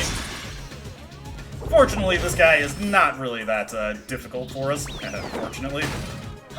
That's just not right. I will always be happy when I hear that. That's so funny to me. Okay, let's see if I can get this. Pretty sure I got that, actually. Nope, I was a little bit off there. That's not a huge deal, though. It's just not super concerning damage, all truth be told. Let me see here. Just thinking about what my other choices are here. Let's see, I got Natateshi here. Got, Yeah, I don't really have any other great attackers, so we'll just go with Garudine against this guy. It's a tier 3 spell, so even without a corresponding boost, it still deals pretty good damage. Despite his ability to use wind spells, the Fortune is not too concerning in that front. Or rather, he doesn't have any resistance to wind spells you could use against him, allowing Yukari to keep contributing damage at this point. Aegis is just going to be taking her siesta there. We'll have her back in the fight in due time. What I'd really like to see here is the ailment wheel, so we can easily hit him with distress, get that critical hit on him, and just get an easy all-out attack victory with this fight. Pretty sure I got that one. Yeah, there we go. A little bit easier when he's not gratuitously cheating. Alright, heavy damage to the enemy. And we'll just keep up our assault here. Defense is reverted, but I'm not overly concerned about that at this point. Yeah, honestly, not terrible damage. Like, just compare Yukari's Garula with the Wind Bracers. Yeah, it's actually even better. This is one of those things where, skills that you have available to you, far more important than raw stats. Okay, what's it gonna do on this one? Oh, my Garudine. Good thing I accounted for that. Hey, that's actually what I wanted to see. Okay, what we're gonna do here is we're actually going to set Aegis into Orgia mode right away. And I will have the FEMC attack, and then I'll have Yukari use Recarm on Aegis there. No reason not to, really. Once she goes into Orgia mode, her defense becomes so high anyway. I'm not really concerned about what could potentially happen to her. But yeah, it's a very good thing that I accounted for the potential of the FEMC getting hit with Garudine, because that would have been nasty if we just took that to the face. With a weakness, getting hit with that twice. And it immediately brought Aegis back into the fold, so that's also pretty good for us. Unfortunately, she's probably going to be going before the FEMC now, so she's not going to be enjoying Mataru Kaja on the first attack that she manages to get off. Okay, I'm pretty sure I got that one. There we go, nice stuff. We're doing pretty good against this guy. Get that damage in. And Iga should be going into Orgia mode here. Okay, oh hey, no, she isn't. Okay, that actually works out for us. Let me okay, she's actually after, surprising. Let's use up another Fierce Sutra here, then go into Rush and let Iga just fire off the Rail Cannon. And once it gets around to Yukari's turn, I'm going to have her heal the party. Ooh, nice! Okay, well that wins the fight for us.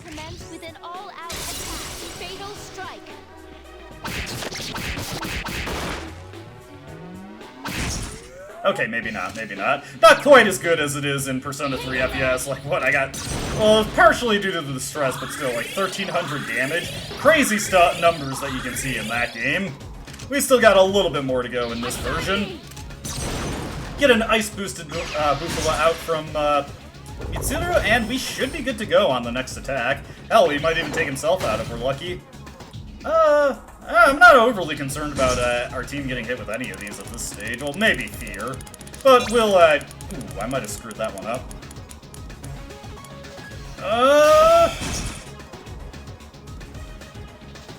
Yeah, that got the party. That's okay, actually. We should still be fine. Yeah, as you can see, Igus no-sold it, so we're fine there. We'll go into Rush here. Igus, if this doesn't finish him off, Igus can blast him with the Rail Cannon, but that did take care of him.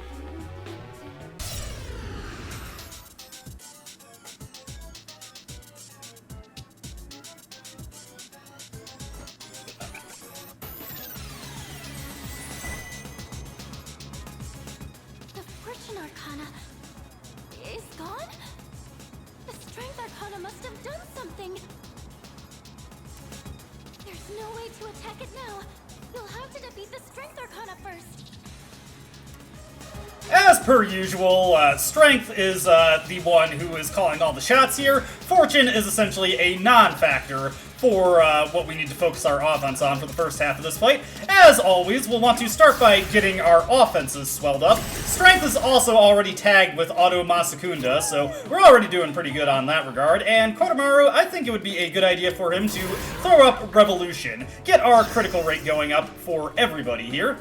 Akihiko will want to hit the boss with a Matsurunda. Make sure we're just minimizing the incoming damage for a bit. Not super critical, but I like to make sure we're good to go on that. And we're going to have Igus throw out Myriad. Actually, no. We don't have Tsukukaja up on her, so it's better to go with Cruel Attack instead for the consistency. And hey, that is actually quite wonderful there. We don't want to do the all-out attack, though. Instead, what we're going to do is we are going to shift it back over to myself. And since we're primed in a pretty good position right here, let's, let me think here. Yeah, I'm gonna go with Bufudine from Black Frost. Should deal some pretty solid damage here. Not bad, not bad. As per usual, I don't really bother, ooh, ow, ow, ow, ow, ow! Cruel. And here comes the Gigantic Fist. Ah! That is about the worst thing that could possibly happen. Pretty bad start to this fight, but not unwinnable. Alright, what we're gonna do here is hopefully... I forget what the timing is you want. Ooh, hey, that's pretty lucky there. But I forget what the timing is you want for it in this version of the game. Pretty bad start to this fight with those crits, and unfortunately... It looks like wherever it stops, it will activate a different effect. Red hurts, and blue helps. Allies and enemies, it doesn't discriminate. Where it stops is random, and I can't predict it. But either way, be careful. Anyway, as I was saying, if we hadn't just eaten so much damage there, I actually would just use an item to cure Koromaru, but unfortunately, we're just going to have to suffer him missing out on the turn. Good thing I pulled this out of the compendium before I started this battle. I was about to go on without it. Alright, with that taken care of, let's get a better grasp of what we're dealing with here. Yeah, looks like we're dealing with a bunch of physical resistance here, so Igus is gonna have a bit of a tough time, but that doesn't mean we have no options here. Let's go with Zionga to tag that on. Surprisingly low damage from Akihiko there. Let's see. Well, I'm just thinking about what my best approach would be here. I think it's just best to build up Igus as much as we can, and hopefully get her into Orgia mode before long. Orgia mode itself will also The strength arcana deal a little bit of damage since it bypasses the pierce resistance. There we have the Fortune there actually opting to attack us instead of spinning the wheel on us. Let me think. Don't want to just go for a Theurgy with Black Frost here. I could potentially lower its defense, but I think it would just be smarter to go for King and I. Who knows? Maybe if we're lucky, it's vulnerable to freeze. But yeah, we're going to have to chip away at strength quite a bit, because it's not quite as vulnerable to damage as it is in Persona 3 FES, and it is pretty potent here. Alright, this is pretty good. This actually works out for what I was hoping to accomplish anyway. We'll get Power Howling set up, and even though it is resistant to some physical attacks, this still will do good work for Aegis's, yeah, it repels that, so no go for Akihiko there, but he can just spam Lightning Spike as well. But that will also do good for later in the fight. Once strength is out of the picture and we can start hammering away at Fortune, I guess we're just going to immediately send into Orgia mode, because it's the best thing that she can hope to do for us. I could have her support with, ooh, wow, very nice. Granted, okay, that stacks with Revolution, by the way. Be mindful of that. Granted, Junpei probably could do something better, but I just think it's more fun to use Aegis for this fight. Gotta get creative with this. Okay, we're about to see what we get here. Ooh, that's pretty rough. 300 damage to everybody, that automatically takes out Aegis. Very unfortunate, I didn't know that actually killed you. Learning new things here. That's okay, though. Alright, so what we're gonna do here is it's a little bit of a desperation time here. We're gonna switch back over to Vasaki here, get Meiji-Arama up, and Kodomaru can just use a Bomb of Life. Pretty bad luck on the wheel there. I don't know if you actually can time it in this version, or if it is truly random like Fuka says it is. So we probably just assume that it is truly random. Okay, we'll also want to extend the Ma Tarunda on the enemy, because that's about to wear off. Actually, it already wore off. So yeah, definitely get that up, because all our buffs are starting to cascade. Since Aegis has come back in, she now can set up Ma Rakukaja. Okay. Pretty unfortunate that happened there, but it is what it is. Here comes another Mobius Rondo. Ideally, we don't get another barrage of critical hits there, and we did not. So that is actually pretty fortunate. Let's see if we don't get if we get something even more fortunate here. Let me think. All right, let's pay attention to where that 300 is. Hopefully we don't get hit by that again. Alright, that's a defense debuff. That's a little... Oh, for all enemies and allies? That actually works out pretty good for us. Honestly, I think I can roll with that.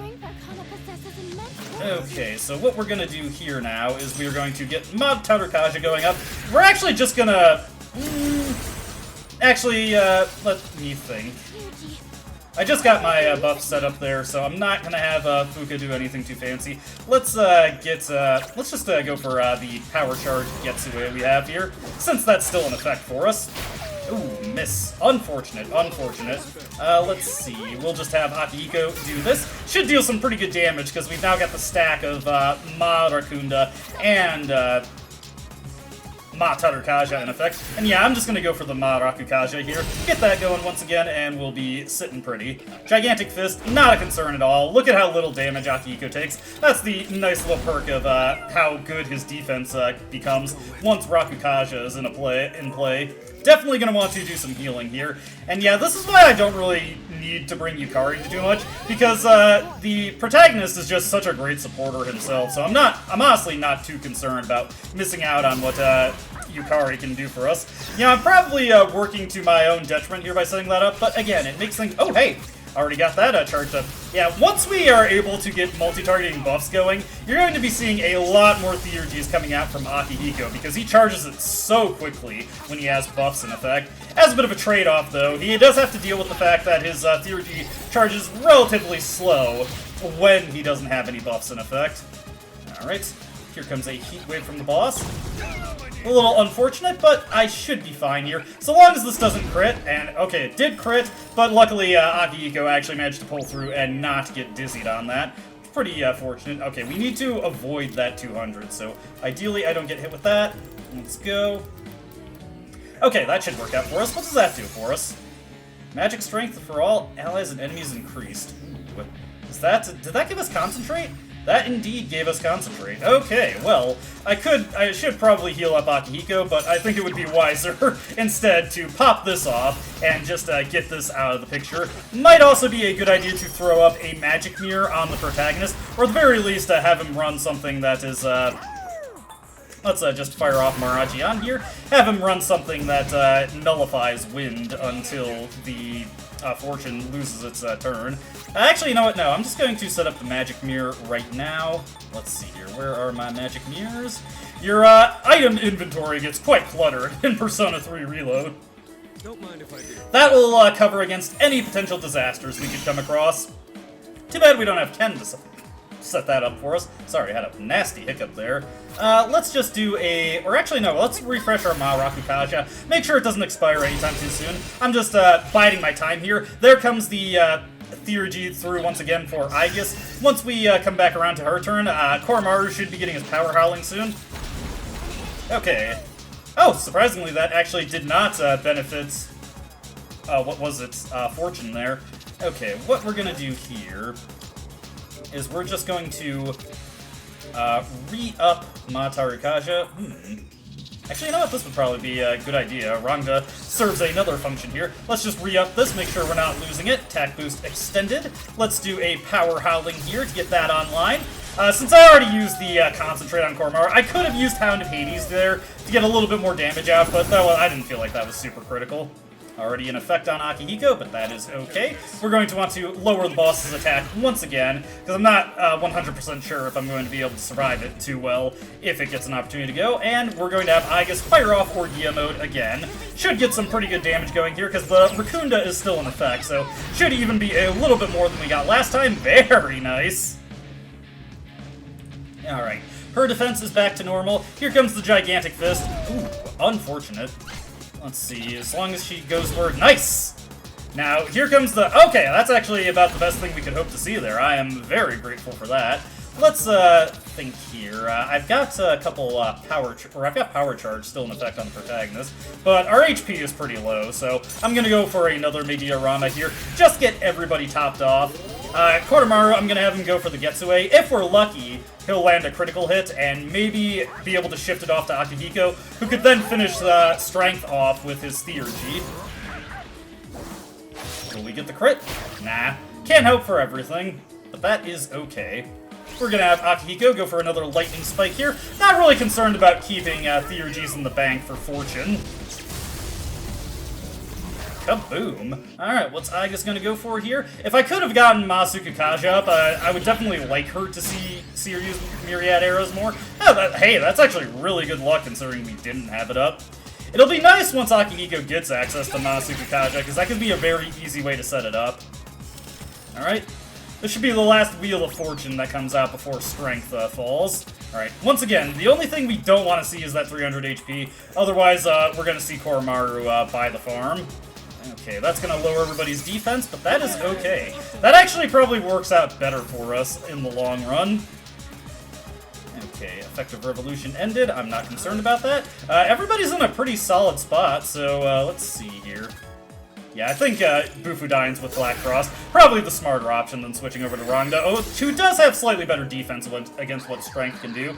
There goes Strength. Now it's on to Fortune. Alright, you've been causing me nothing but headaches up to this point. It's time for you to go down. Strength has been defeated. I can detect Fortune's presence again.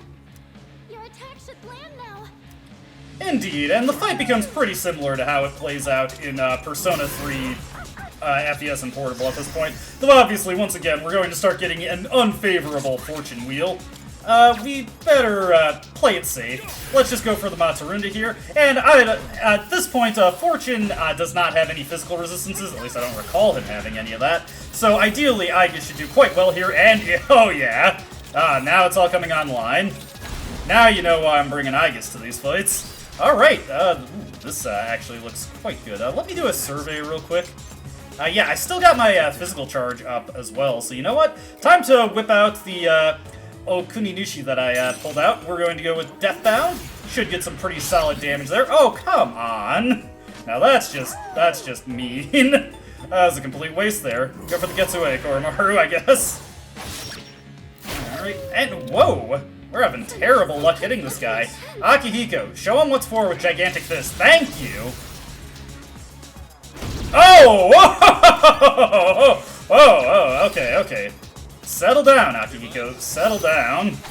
Gotta leave some for the rest of us. Well, this guy didn't even get a chance to use his wheel here. So, the first half of this fight was a lot slower, but the second half, if he's by some miracle manages to survive this, he's not surviving an attack, a follow-up from Igus.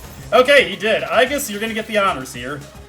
Oh, okay, he's doing what I like to call cheating, which is fitting, I suppose. Okay, here we go. Let's just, hopefully don't get the Reaper there. Nothing happened, okay. Huh? Nothing's happening? Misfire, huh? I've had enough of gambling with fate. Let's take it down. Okay, Igus losing her attack buff there, but not a big deal. She just decides to style on it with a normal attack. Fair enough, I suppose she earned that right. Alright, pretty good night, but where the heck are Ken and Shinji?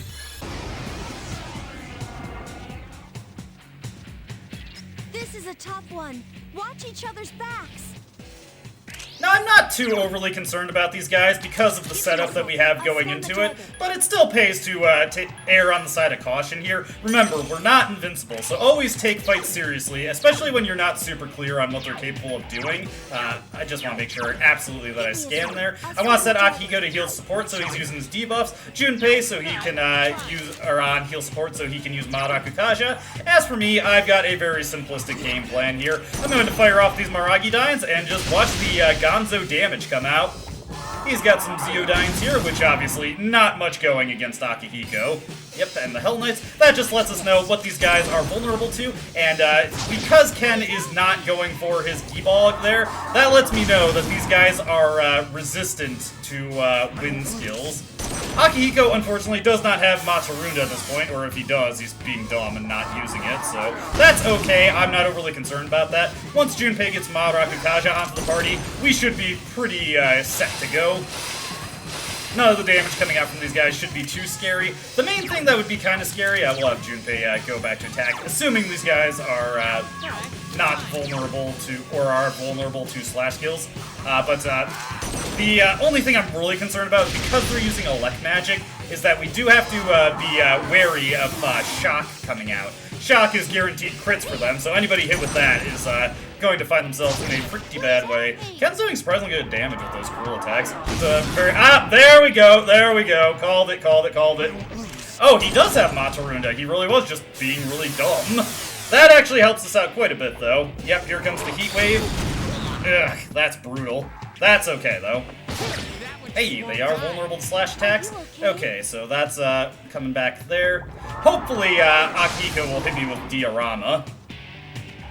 Let's see, here comes the cruel attack. I'm not worried about anything killing me at this current point. I knew that was going to come out. I mentioned it. Okay, Ken's the one who's hurt there. And yeah, he's getting healed up right there. That's not a big deal. Okay. Now we need to be a little bit cautious. We got a couple mind charges coming in. So what I want to do here is actually be pretty careful about the approach that I take. So let's see. Yeah, all these guys are pretty strong. Let's see, attack, down. What I want to do here, I could use a magic mirror to reflect their damage, but I think the smarter thing to do would be to use a full heal on the party. Let's see here. We got Thoth. Thoth is immune to elect, so that puts us in a pretty good situation. I got really bad luck with that shock there. That just completely scattered my original approach to the fight. But again, I'm not too overly concerned. If that guy elect breaks Thoth, I'm not concerned about that. Here comes the Mazeodine. A little bit scary, but luckily we've got the immunity there. Oh, these guys aren't immune to it. I'm surprised that Cruel Attack is deal. Oh, maybe they are resistant. Okay, Raccoon coming out.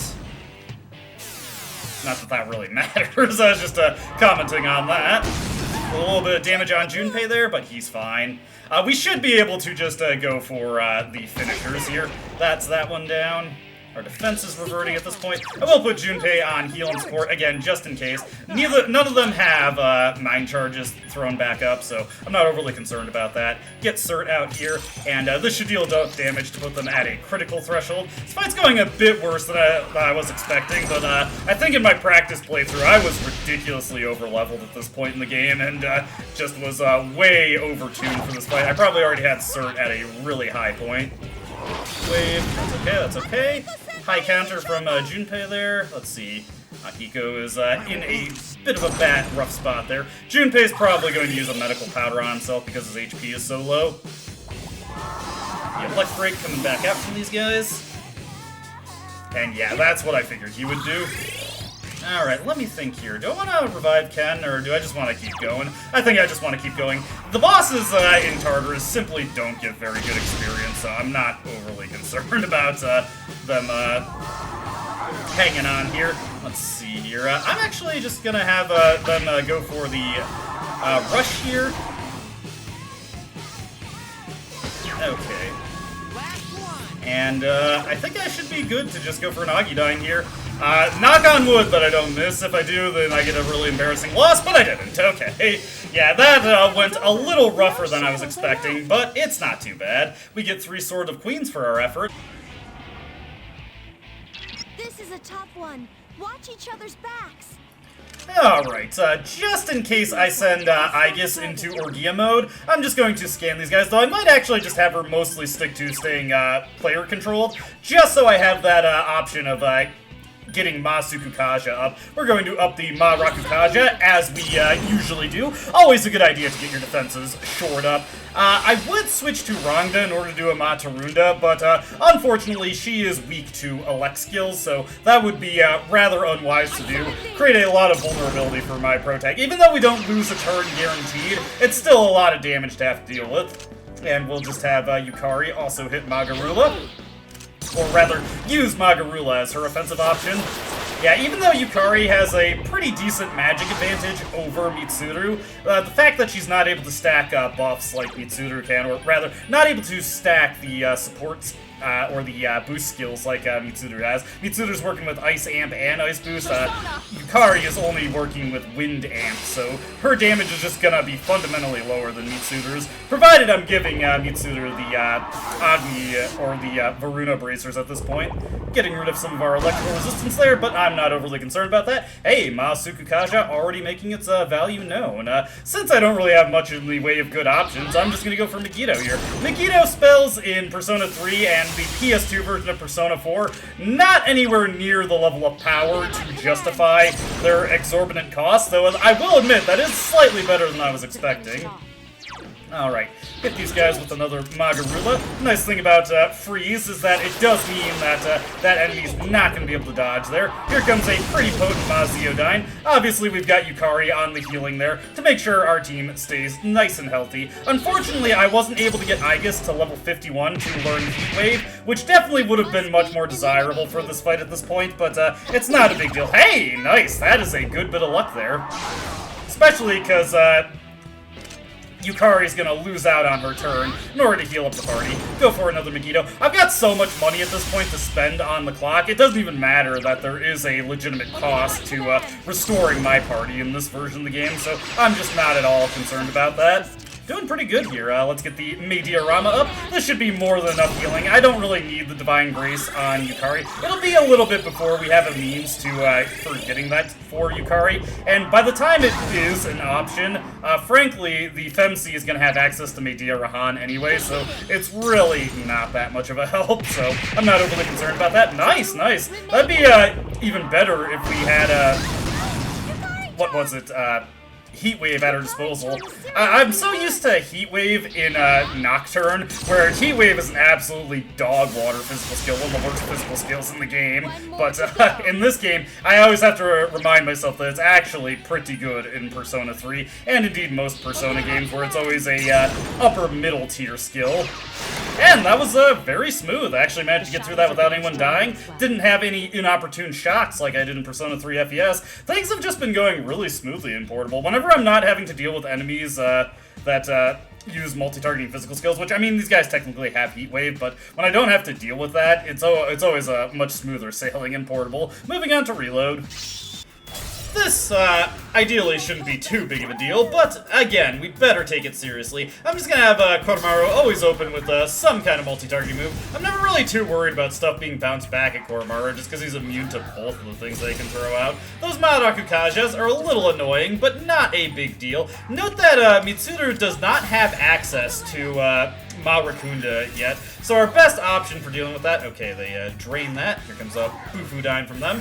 Fortunately, we don't have anybody who is innately Ice Weak going into this fight. I'm going to have the protagonist buff up everybody's attack. We're just going to take this nice and slow here. I'm also going to have Ken use Deikaja to get rid of that Madaraku Kaja there, or I would have him do that if he wasn't shocked. Okay, that's kind of obnoxious. Just something you gotta deal with every now and again. Luckily, this is where the multi-targeting stat cures come in. So let's see, it is the Vita G bottle. Now I can just throw these out, and there we go. The shock is gone. Would really, ooh, boy, that's getting kind of nasty. Fortunately, I should still have Deikaja on Kukulin here, so just get rid of that, no problem. Just a little speed bump. Here comes another Mazionga. I swear, oh my god, what is with all these shocks? Jesus. That is unreal levels of bad luck. Luckily, we've got plenty of these Vita G bottles, and we seldom come into more fights that force us to deal with this. Let me get a feel for what would be a good thing to hit here. And luckily, I did pick up a striker, and hey, this works out beautifully for Koromaru. For once, we actually have the right person for the job here. Okay, what I'm gonna do is I'm gonna pass it over to the protagonist here, and let's get our new striker in. I did a handful of fusions and some compendium pulls. Got a Throne who is kitted out for fire casting. Got a Michiguchi who I'm probably going to card an elect boost onto to get a good elect user, but more pertinent to what we're doing, I have got Ganesha, who comes with Gigantic Fist. So here comes the Gigantic Fist. And this guy is gonna be feeling it. There we go. Very nice, very nice. Let me think here. What do I want to do, actually? I don't want to actually go for the all-out attack there. What I would like to get is to pass it over to the protagonist while he has Ganesha set. Then I can move over to Black Frost in order to do a King and I. Sometimes the names of moves escape me. Mitsuru's, oh, I should actually check to see if I had an Ega gem there. I could have passed it right back to the protagonist. That Dizzy is actually a little fortunate, though. Hey, speaking of the protagonist, let's see. This is not the exact configuration of guys I want to be on, but luckily for us, Black Frost still has Maiaga at his disposal, so we can use that to knock these guys down, then go in for the King and I and get some pretty solid damage, I think. Far more solid damage than what the all-out attack would do for us. All-out attacks are kind of passe against, like, genuinely tough fights at this stage of the game. Motorcycle in the background, as per usual. That was pretty easy. This guy's going to concentrate at this point, but he's kind of not really going to have anything going for him, so I'm not overly concerned about that. Just to err on the side of caution, though, always a good idea to throw up a Makara Karn on the protagonist when something like that might be thrown your way.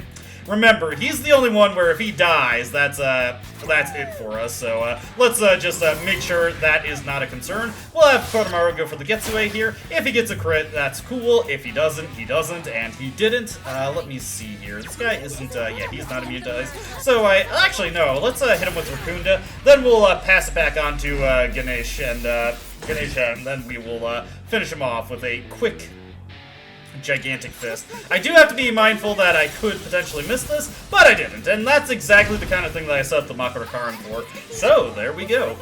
We've still got other things to do, or things to finish up in other versions of the game. Let's do this. Stay alert. The enemy's powers are unknown. I know, and that's what makes things so exciting. You need to look on the bright side of things there, Mitsuru. Anyways, since it's just his most damaging option, may as well have Koromaru fire off an Egaon. Because I'm not really using any physical attackers here, it's obviously not really a good idea to have Koromaru go for Power Howling. I wouldn't really be able to make good use of it right now. Very important right to note right there.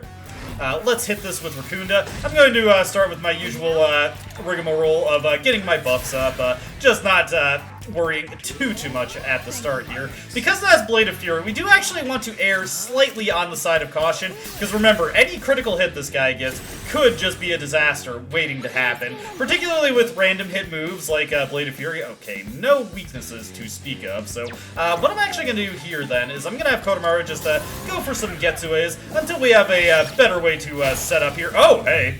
Well now.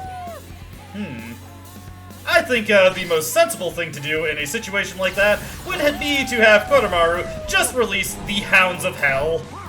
Send this thing on a trip to its worst nightmares. Good boy, good boy. Who's a little hellion? You are. You are? Oh, well, hey, that's just that's just creating work for Ken right there. We'll go with the Raccoonda to get its defenses back down. Ken can pop off with a Degaja, and then, let me see here. Don't really have any skills I'm particularly worried about, so I'm just gonna hit the Degaja, and then I think the smartest thing for me to use would be, Black Frost, just because he has, oh wait, no, not Black Frost, this thing is immune to that. Let me see here. Let's, compare and contrast. Let's see, Michiguji is, got 41 magic.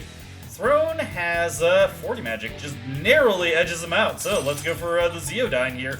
Wait, just to make sure, he's not weak to slash, is he? Okay, he's not, just want to be sure on that. Yeah, you know, I like to, make these switches, and then sometimes I find myself in a bit of a bad situation there.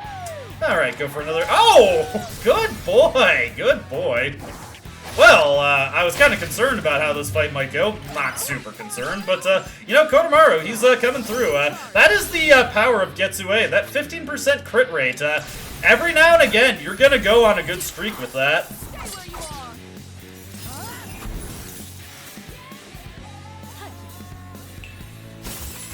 Excellent work, Mitsuru. Would have been nice if that thing was vulnerable to freeze. Possibly it is, I just don't know for sure. Alright, that was beautiful. Its Arcana is Strength. This won't be easy.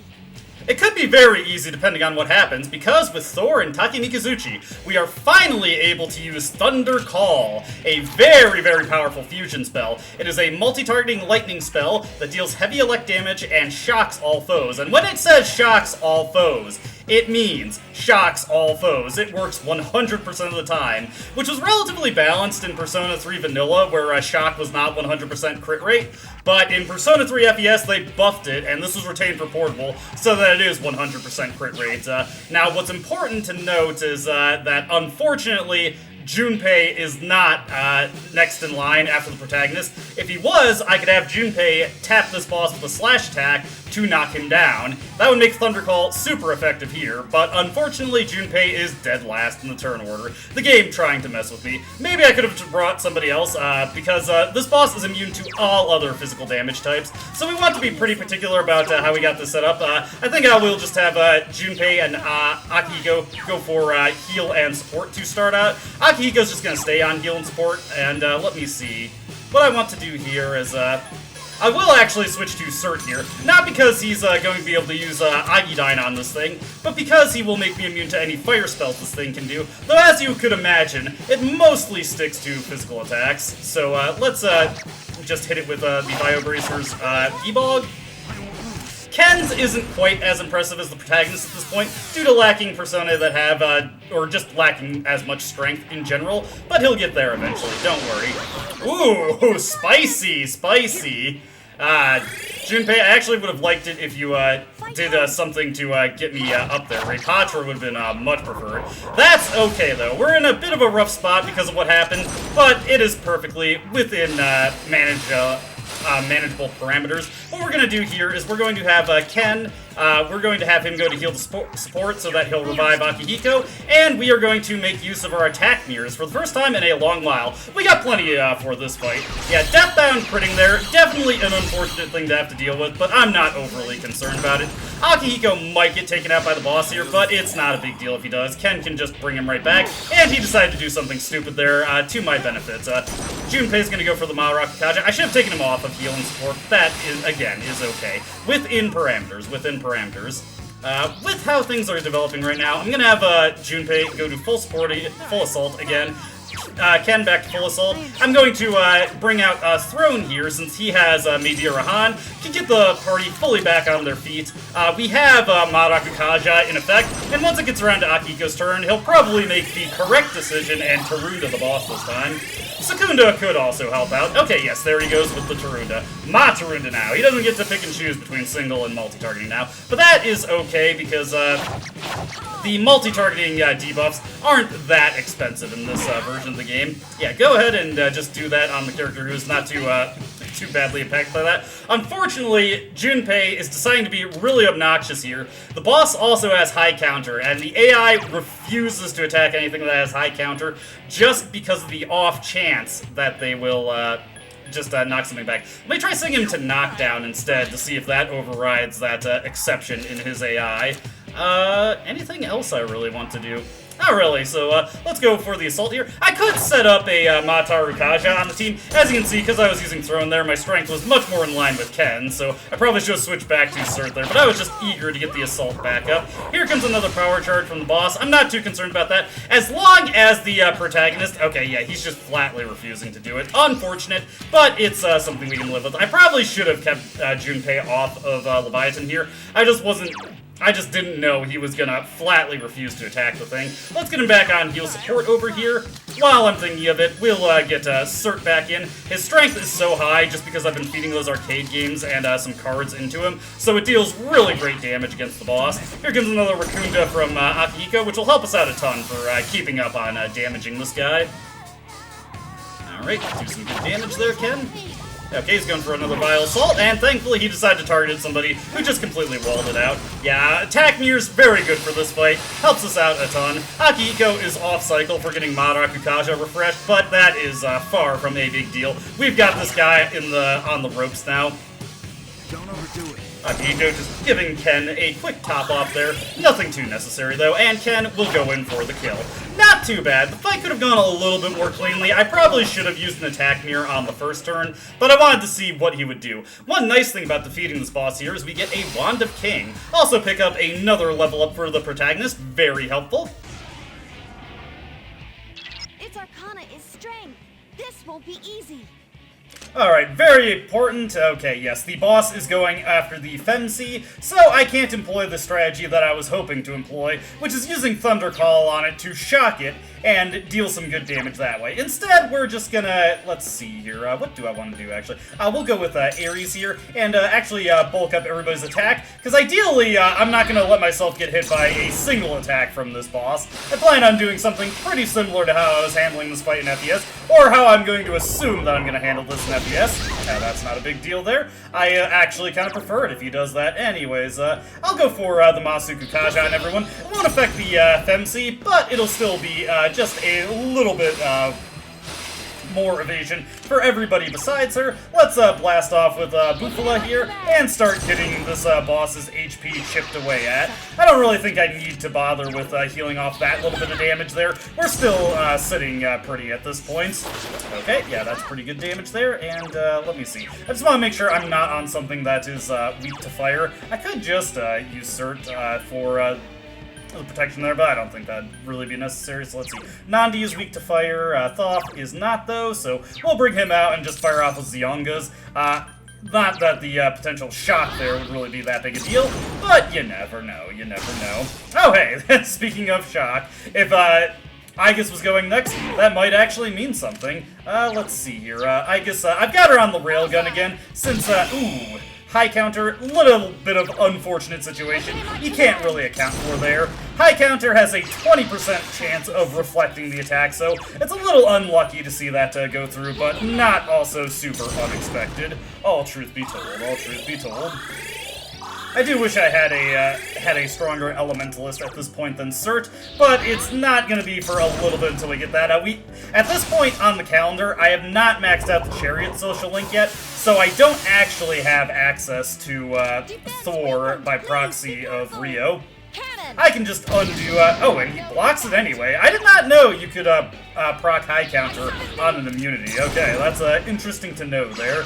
I should probably scan this guy so I know what exactly bounces off of him. We'll hit him with, another, Garula here.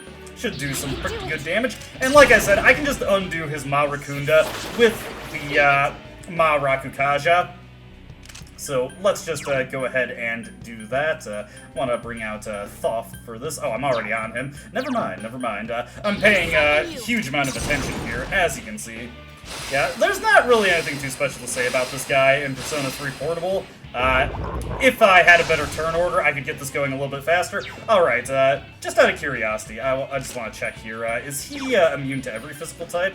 Doesn't look like Slash goes off, but he is immune to Strike and Pierce. Okay. Anyway, since Aegis is by far our weakest link here, she can be the one to up the attack mirror for us, since we have that level of choice in Persona 3 Portable. Not something we're really afforded in FES, but something we're perfectly capable of doing in this game. All of our attack buffs are starting to slide off, but that's not the end of the world there.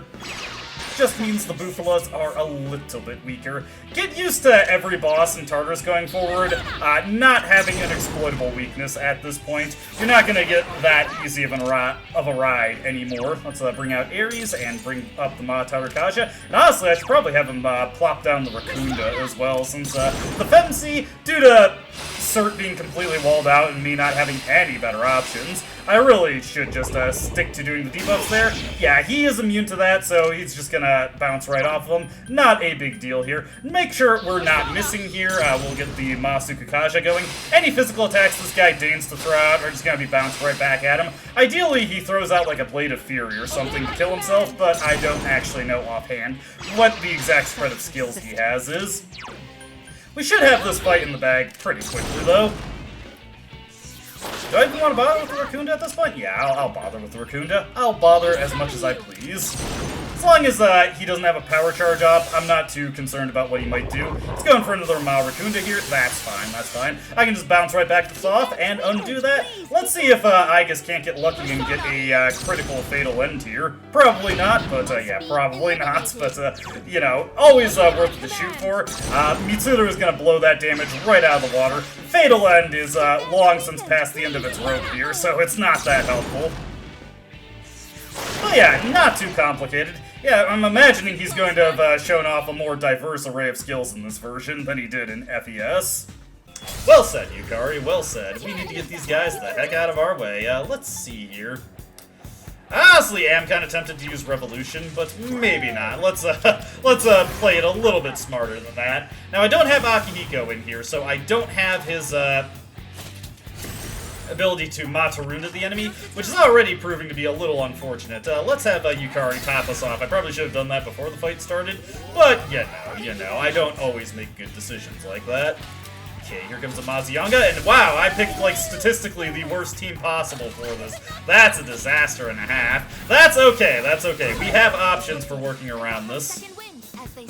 As they say. Okay, let's get our Ma Rakukaja back up there. That is very unfortunate. Like I said, about the worst thing we could expect to see. Let me see here. Fortunately, I do have options to work against that. Let's see. Yeah, unfortunately, my Matarunda option... no, I got this right here. Good thing I remembered to take that. Alright. I make good decisions every now and again. This is not necessarily one of them. Okay, let's scan these guys, see if we got anything to work with in weaknesses, and we do. Probably could have guessed that. What I'm gonna do here is I am going to...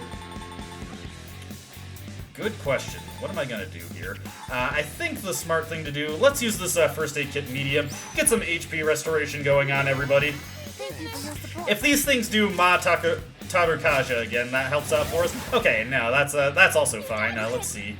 And yeah, they don't have any buffs in place. Now we can have Yukari finally get an opportunity to put her wind magic to use. It's been a while since she's had an opportunity to do this. Okay, let me think. What I want to do here... Just stay right. I have to do this. Just thinking carefully. That one. Let's see if we can't dizzy this guy right here. Would be nice if we got that lucky. Not counting on it, though. And I didn't get that luck there, but that's fine, that's fine. Another Mazionga coming out, so this is probably, yeah, gonna get another turn for that guy. Unfortunately, we've just got 2 opportunities to just eat crap there. Okay, next up, what I want to do. They're immune to pierce attacks, but otherwise that is it. You know what? I'm actually going to send Aegis into Orgia mode here. That eliminates us having to worry about them getting the 1 more on the weakness from Aegis, meaning that only Yukari has to dodge. That'll get us some good damage going there. Next up, I'm going to have the protagonist. Let me see here. You know what? I'm actually... I kind of want to lower their defense, but I think I'm just going to go right into the Scarlet Havoc, because we got that one dizzied right there. And our attack power is brought all the way up, so let's go into the Scarlet Havoc here. And I'm probably mostly going to stick to Scarlet Havoc as my main beatstick theurgy, unless like we're dealing with something that's weak to ice. It's just such a good option. Okay, yeah, that guy is dizzied, so we no longer have to worry about him. What I'm going to do here with Koromaru... Not really anything. We'll just have him do Igaon on this guy over here. What I'll do when Yukari's turn comes around is I'll have her use her Cyclone Arrow on the one that isn't knocked down. You better watch it. And then I would love it if Aegis, you could do shift to her while she's in Orgia mode, but unfortunately the game knows full well that would be way too effective, so it does not allow that. I'm impressed how I managed to bring the worst team possible to this fight. I will say. That was very well planned for me. You never know sometimes. Unless you look it up in a guide, you're not going to know what you're going to be seeing in the upcoming fight. It's going for Concentrate, but that's honestly fine. We've got this on lock. Here comes a Heat Wave from Aegis. Check out the damage this does. Beautiful, beautiful. Gotta love it, gotta love it. If we could get Power Howling going on that, that would also just be so good. You know what? Quetzalcoatl will just finish it off for us. You're not exactly the best suited for this, but you have Gutterdine. Works out, alright. Oh, you know what? I should have stayed on Siegfried. He would have gotten a lot of experience there. Continuing into this fight, let's see here. We'll just have Koromaru immediately go for the Mae guy here, see what we get. It might honestly be worth it to have him use the Power Howling right away. Ooh, Spirit Drain. Yeah, that's nasty. That is some very obnoxious damage there. We've got the Poisonous coming in. I'm not too concerned about these. Honestly, we can just let Ken cure that himself, truth be told.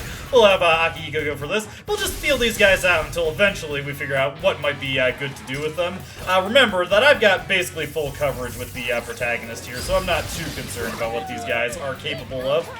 Let's see, we'll just have Ken dispoison himself. No reason to use a multi-targeting status cure if you only need to cure one. Intuitive, I know, but still, it's a good thing to keep yourself cognizant of. Alright, let's switch over to Siegfried here, and let's just do some critical fishing. Alright, nothing there. Now we're able to scan these guys. Let's see, we've got one that's ice weak, so Mitsuru would have been nice to bring here. This guy over here is light weak. Okay, that works good for Ken. We can also just have Koromaru do this. Take this guy down to his knees. Well, not quite knees. Let's switch over to the protagonist here, and let's get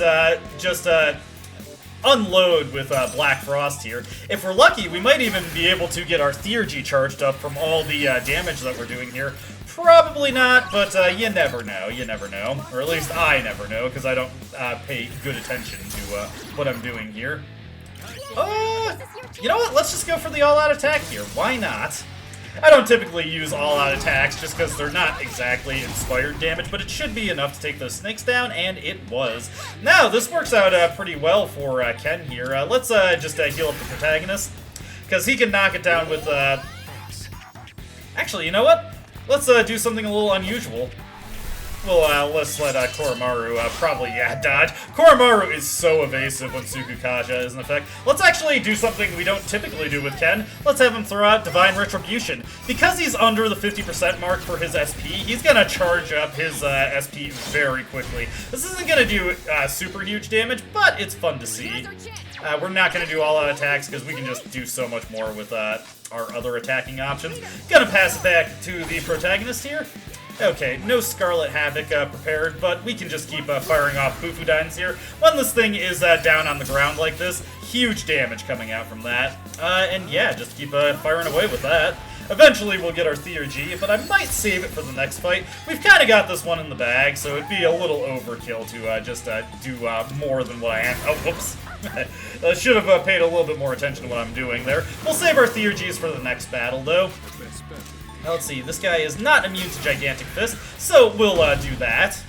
Not terrible damage. Remember that I don't have Auto Ma Tarukaja, and in fact, it's going to be quite a while before we get access to that.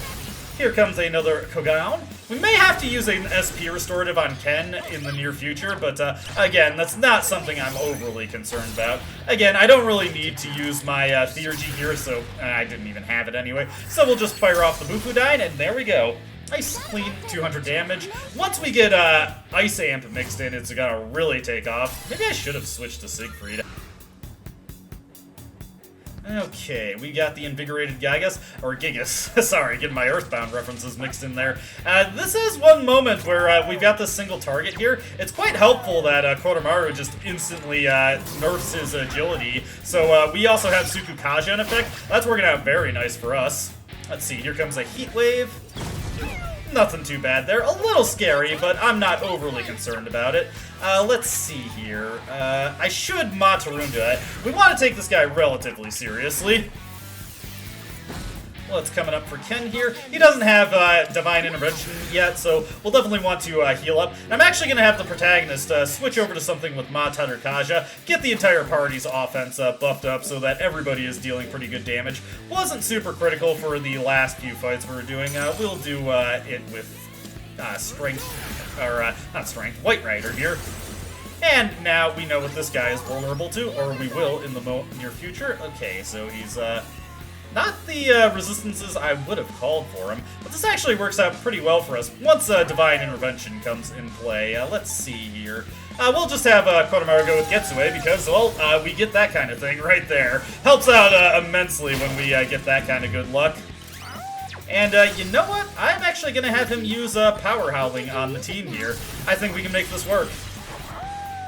There's going to be a little bit of luck involved in getting the most out of it, but I feel confident. Okay, he's getting back up. Alright, Heat Riser is a little unfortunate, not what I want to see. Fortunately, Ken can Deikaja that off of him, or we could just have Akihiko do it. You know what, let me see here. Do we have a Deikaja Rock? We don't have a Deikaja Rock. Alright, I'm gonna have Akihiko go for the Gigantic Fist here, and that is exactly what I wanted to see. That gets us the crit right there. Do I want to? You know what? Nah, he's gonna still be down. It makes way more sense to have Ken do the Deikaja, because we're about to see something really cool here. Let's do the Deikaja here. I'm not even gonna need to do Divine Intervention here. We're going to take one of our sutras here. We're going to take our, what is it, the Atrophying Sutra? Yes. We're gonna lower his defense. And now, let's see why I'm a big fan of Scarlet Havoc. So we're on, we just want to make sure we're on Siegfried, get the most out of this, and time for Scarlet Havoc. Let's go.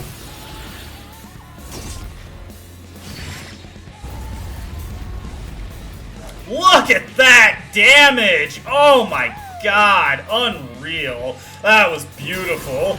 And now Koromaru should have his Power Howling still in effect for the Getsue for a nice little cherry tap there.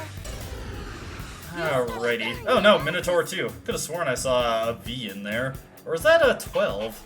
I feel like the game's trying to mislead me here. Regardless, that's not too important. We'll just always have Koromaru open up with Getsue. No! I was gonna say, if he gets a crit, that's always a good thing to get. Ooh, Infuriate. That's interesting. That's gonna make things a little unique here. As you can see, this guy's gimmick is that he's gonna enrage us and bounce our own attacks right back at us. Bit unfortunate there. Let's see here. We'll, fortunately, we have the ability to deal with this. It's a good thing Koromaru got the dodge there. Alright, so let's see. He's gonna go for Provoke. That's far more manageable. Of course, Ken is faster than Akihiko here. Okay, let's scan this guy and see what we're dealing with. Can't, what is it? You know what? What I'm gonna do here is I'm gonna have Akihiko use one of our Aokige specials here, since there's not really a guarantee we're going to be able to get back around to Ken's turn. But yeah, we don't have any weaknesses we can exploit here, so we're just going to have to deal. Also, our physical attacks are off the table until we can get our Theurgies back online. Let's have Kodomaru do an Igaona here. It actually would be really helpful to have Ken's Divine Intervention, because that would also protect us against this guy's, what is it? His, blah blah blah blah. Oh man, my brain's just going. Status ailment skills. Sorry, I've been recording for about 3 hours at this point, so things are getting a little away from me. Let's do a Matarukaja here.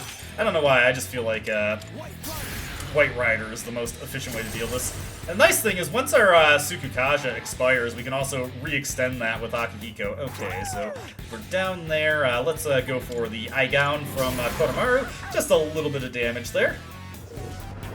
I wanted to get Ma Tarukaja up because I'm coming in with, here comes a Herculean Strike. That's okay, no problem there. We're going to have Ken fire off the Divine Intervention here. That'll give us some barriers to work with. Now he can't hit me with his physical attacks for one turn if he uses a multi-targeting one. If he goes with single-target ones, that could last me for quite a while. And also, more importantly, he can't hit us with ailments. What I'm going to do here is I'm going to have Akihiko go for the Electric Onslaught, just straight out. I could go for lowering this guy's defense, but I don't think it'll be super necessary. I'm also not going to bother setting up Ma Rakukaja on this turn, because anything this guy can do to us, we're able to just bounce right back at him. So it isn't really necessary to get our buffs back in play. Let me see here. I think Black Frost is still just the strongest, so we'll keep going with the Bufudines here. I will want to start upping my buffs again once this his next turn comes back around. Unfortunately, we don't have any Theurgies on deck to exploit his physical or his shock status here, but he should still lose his turn, and indeed he did. It's nice that Akihiko's shock skill actually does affect this guy. We'll have Ken just burn through his SP pool in order to get his skills built back up. We'll go for the Ma Sukukaja here, and because he didn't get a chance to act, I still don't need to set Ma Rakukaja up, so let's just go for more Bufudines. Again, a reliable 200 damage here. If I could, 167, close enough, close enough. Let's see. I was just thinking, maybe I want to use the Oracle, but nah, we'll save it for a future battle in this Monad passage. This is not too difficult to fight, just a slow and relaxed one, really. Okay, the ailment is recovered. Here comes the Infuriate. He's just gonna bounce this back at himself, which is probably immune to it, or he dodges it. Theoretically, he could be hit by that. Honestly, as long as the physical barrier is up, I don't think I need to bother getting... what is it? Ma Rakukaja set up. Let me see here. Go for another Bufudine. Our Ma Tarukaja is probably about to expire. Would be nice if Kodomaru... Okay, yeah, it's expiring there. Would be nice if Kodomaru could get off a Theurgy. Unfortunately, we don't really have many options for building our Theurgies quickly in this battle. Just a very slow and boring one. That's fine. We've won this fight at this point, so let's just keep firing away at this guy. Luckily, we'll be going into the next battle with another Divine Intervention, so we'll be doing pretty good there. Or at least we're so close that Ken should pick it up immediately. Let's see here, off of this shuffle time, I will take, 3 Ma Sukukaja. These Monad passage bosses do not give gang-busting experience like the regular Tartarus bosses do. Monster with a human body and a bull's head, trapped within a labyrinth, as if it were some mythological creature, one with terrifying strength too. But you were able to beat it, that's incredible. Keep up the good work. There might be a treasure chest up ahead, but I sense an enemy presence there too. If you're worn out from battling, don't push yourself too hard. Take some time to recuperate. We're going to keep going. I understand. I'll continue to provide support, and if it gets dangerous, don't hesitate to retreat. Will do, Fuka, will do. We're fine, we're cruising. That fight looked a little scary with the, the rage coming out, but I think we handled it with a plum. Hey, a whirlwind bow there. I think we can change Yukari's equipment. No, we can't. I was hoping we could, but unfortunately we're gonna have to wait to see if that gives her, like, wind boost or something. I would actually love that, because Yukari could make good use of that. Alright, now we've got another gimmick boss coming up. You'll have to defeat this enemy to move on. Are you ready? I'm ready. Continuing into our next round of the gauntlet, I can't afford to lose. Now come get me. Indeed, Akihiko, indeed. Good enthusiasm. Let's see, we got some haunted castles here. Oh, geez, Fuka's out of SP. That's very unfortunate, actually. That means we're gonna, unfortunately, have to trial and error our way through this. We can probably presume that the one is immune to dark skills. Oh, dear. Good dodge, Akihiko, good dodge. Okay, I see where this is going. Oof, that sucks.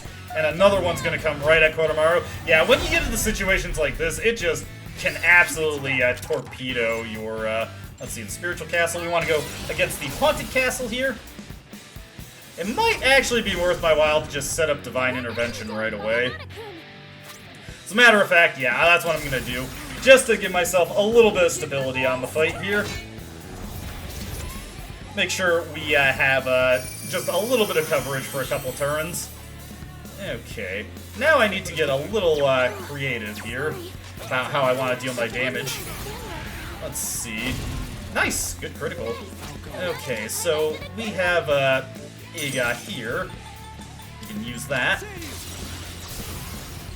These guys seem to have quite a bit of HP. Let's see how much damage they take from all-out attacks. Because every now and again, you will find enemies that do actually take considerable damage from all-out attacks. These are not one of them. Okay, Kotamaru is back in action. Okay, this is a good opportunity for me. Let's see here. You know, it's tempting. It's tempting. I want to see this. I just noticed. Yes, okay, yes, that works, okay. One of the few times we've actually found good use for insta-kill spells. I was picking up what this fight was putting down. I was just like, wait a second. And as it so happens, haha, wait a second here, I see what you're doing, game. Yeah, that fight would have gone on for hours if I decided to take it on. Okay, not hours, but it would have went on a while if I decided to make it into a damage race. Hey, Nagaraja, I have not picked up this guy yet, so we'll send something on to Dumpsville here. Oh, crap, I actually don't have anything I want to get rid of.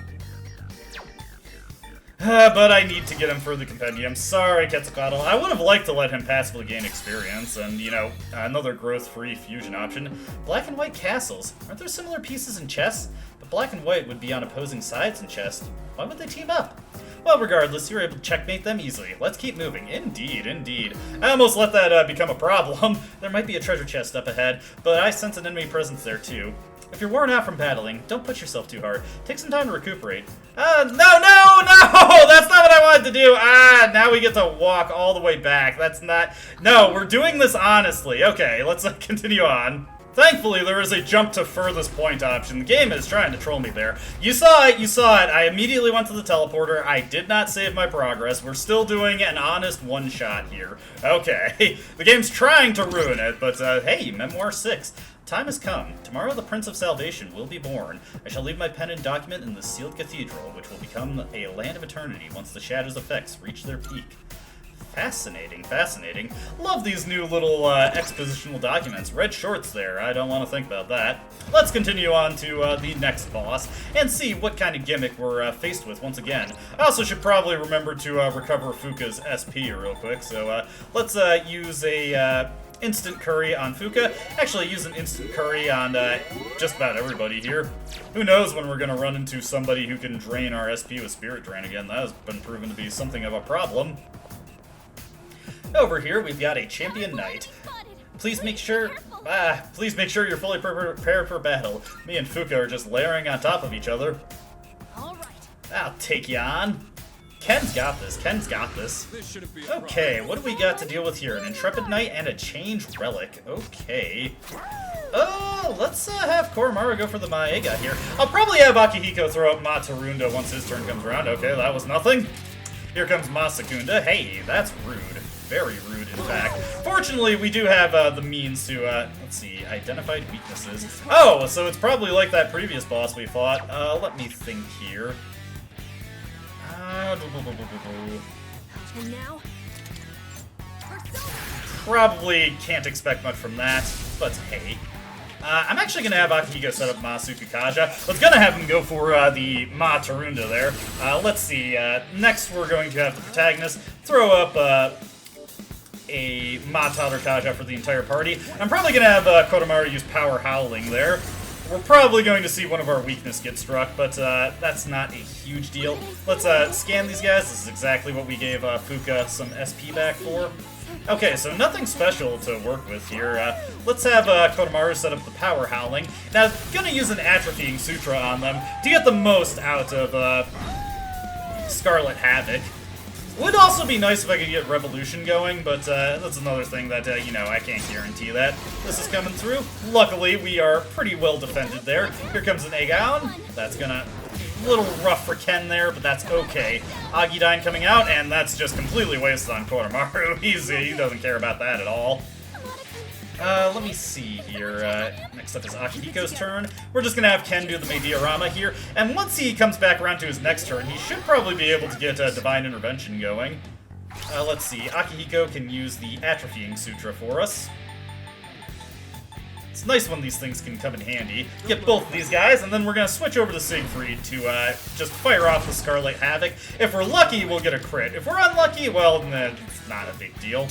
Would love to see it, though. Scarlet Havoc, I think, has, let's say it's like a 20% crit rate. If I had Apt Pupil, it would be very consistent. Oh! I almost feel bad. That was disgusting. Well, let's go for even more abuse of these things. Oh! Siegfried, have mercy! Oh my goodness.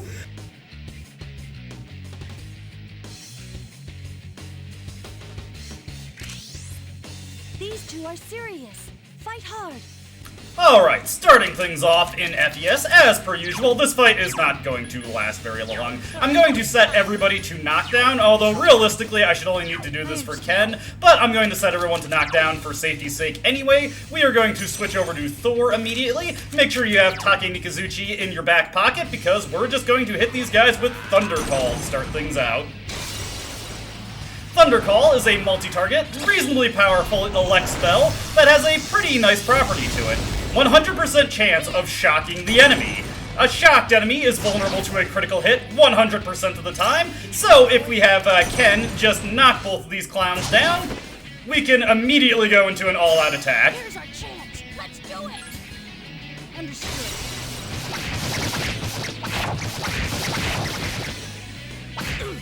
And Akihiko is going to come in with his punches next, take Jin down, do some pretty good damage because he's now got Fist Mastery. Takaya is also about to have his ribs absolutely shattered, and because Akihiko's got some spikes on that thing, he's, oh boy, it's just, this is the brutality on display here.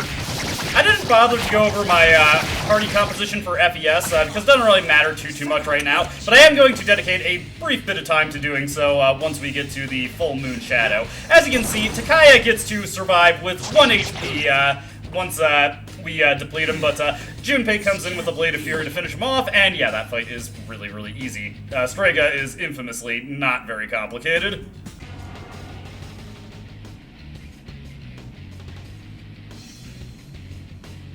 These two are serious. Fight hard. Over in Persona 3 Portable, we're essentially going to have the same fight here. The key point of difference is that Thunder Call is an item, so we don't need Thor and Take Mikazuchi specifically in order to utilize it. Though, this is going to be one of the only chances I really get to comment on this within the videos. One thing to note about fusion spells that are tied to items is that they are ungodly terrible in Persona 3 Portable.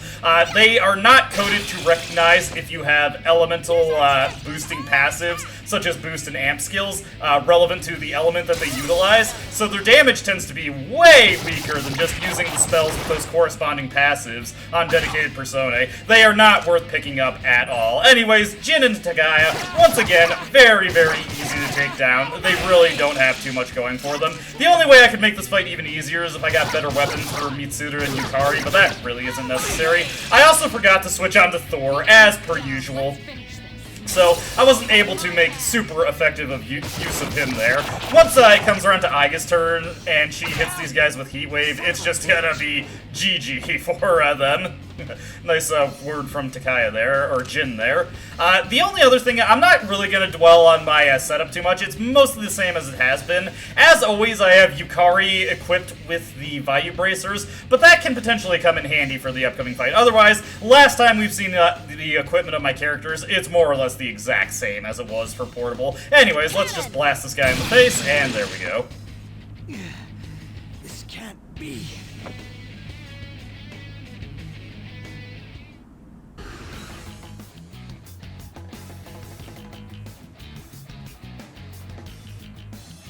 Now, unlike the previous versions of the game, these guys are not complete jokes, so we're going to take this a little bit more seriously, because I can't just immediately knock them down and then kill them instantly with an all-out attack. We want to make sure that everybody is good and strong for the coming battle, so let's get Ma Tarukaja set up on everybody here. Konomaru is equipped with his armor that gives him auto Taruka, so he has boosted crit rate right now, which works pretty well with Getsue. We may get very lucky and have him get a critical hit right here. Now, not that lucky, but that's okay. What I'm going to have Mitsuru do here is power up a Concentrate, help her get herself set up for dealing big damage. Since Junpei doesn't have to do a Madakukaja for us, he's just going to be doing Deathbound, Deathbound, Deathbound. Highest crit rate skill, like so, like so. Just have him knock these guys down. Oh, wow! No, actually, Junpei, what we're gonna do is we're gonna pass it on back to me. Today is the day that I'm gonna throw it back onto myself, and we are going to bring out Siegfried, because his Deathbound is just going to do some wonderful damage to these guys, especially when it also criticals. Watch it. Alright, that's enough of a warm-up. It's time for the real deal. And here comes Jin. Igaun. That's a little unfortunate, because I did just make myself vulnerable to dark skills, but I'm not overly concerned about that. Not exactly a thing you can easily account for in this version of the game, but we are prepared with plenty of healing options should I need them. More than just luck on your side. So be it.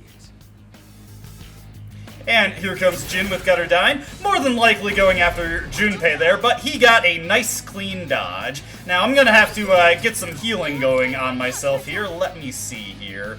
I want to be careful, because my main source of healing is Throne, who is weak to the darkness skills that Jin has. Let's see, he also has fire skills, so, well, actually, she doesn't even have that. Let me see, that was a bit of a poor consideration, because I forgot that Jin had that in this version of the game, but that is okay. What I'm actually going to do here, then, is I'm going to Matarunda these guys, and I've got plenty of healing items in reserves. This is where Konomaru comes in big handy as a item caddy. Just have him, use a multi-targeting heal item on the group here. We've got all these Aohige specials just for such an occasion. Bit unfortunate that we have to deal with those dark skills, but again, I'm not overly concerned with it. What we're going to do here is we're going to have Mitsuru hit Jin with the Bufudyne. Should deal some nice big damage. There we go, there we go. And then Junpei, once again, will go for the Deathbound here. I can't expect him to get double crits again, and yeah, he did not, but that is okay. Here comes a Flash Grenade. Yeah, that's a little annoying, but not anything we can't handle. Because there is a critical cut in there, we of course can tell that he got the crit. And hey, he can shift in this version. Some pretty cool options that they have at their disposal there. There is his fire move. They can coordinate their attacks too? Try not to let them target your weaknesses. Oh, Fuka, you're just being paranoid. Let's use the Soul Refresh on Konomaru here. We'll have him once again go for the Getsue, see if he can't fish out a crit. We are going to just focus on taking down one of them, because again, like I said, this is a bit of more like an actual fight this time around. That is beautiful. We are going to pass it on to Junpei. He's got Hack and Blast at the ready, so he should be able to deal some nice, big, juicy damage to Jin here.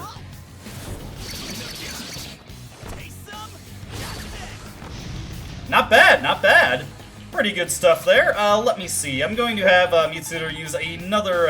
well, actually, I can probably just get away with a first aid kit medium here. No, maybe I should have used the Aihige special. Not a big deal. It was just pretty unfortunate that Konomaru got hit with the critical there. Let's see if we can't get another crit, and there we go. That is Jin out of the picture. Now we just have to focus on Takaya here. Jin, you are going to pay for that.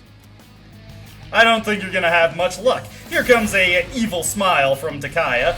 Little concerning, because that is a lot of potential turns lost. Let's see, defense reverted, accuracy and evasion reverted. Luckily, Koromaru dodged. We've got our refresh packs here, so we're going to use that to just get the party back on their feet. Let me see here. I have a... let me think. What I'm going to do here is I'm going to focus on getting my buffs back into place. Luckily, we have plenty of sutras for this point, so what I'm going to do here, use an agility sutra. It's going to come back around to Junpei's turn. I'm going to hang on to my Theurgies for right now. Let's hit, since we're down to just one here with Tziah, we're going to hit him with Rakunda here. Junpei, like I said, going to do Rakukasha. I'm going to get everybody's attack power back up, and then we'll continue the assault against him. Let's get Rakukasha up here. And then when it comes back around to the protagonist's turn, obviously I can get Rakukasha going. Here comes what Tziah is doing. Another Maegan. Not anything I'm too concerned about, though. My weakness to that has been patched out, so I'm fine there. Let's throw it on to... well, actually, I'm already on somebody who can use Rakukasha, so let's get that going.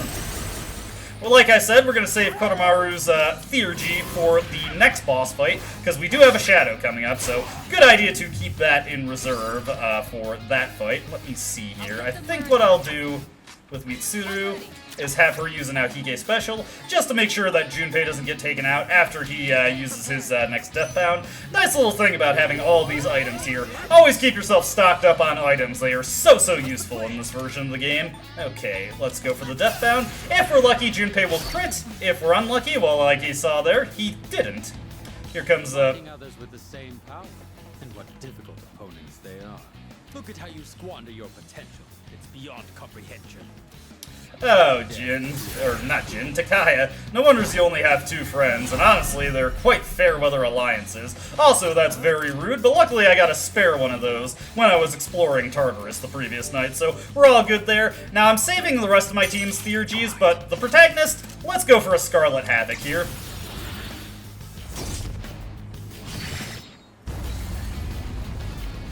Nice, nice. We'll be doing frequent persona switches in the next battle, so I'm not overly concerned about the protagonist's Theurgy gauge not being charged. There we go. Good bit of damage there. We're just going to hit him with a raw Bufudine. Should deal some decent damage against him. Not anything too special. Oh, hey, finished him off. This can't be.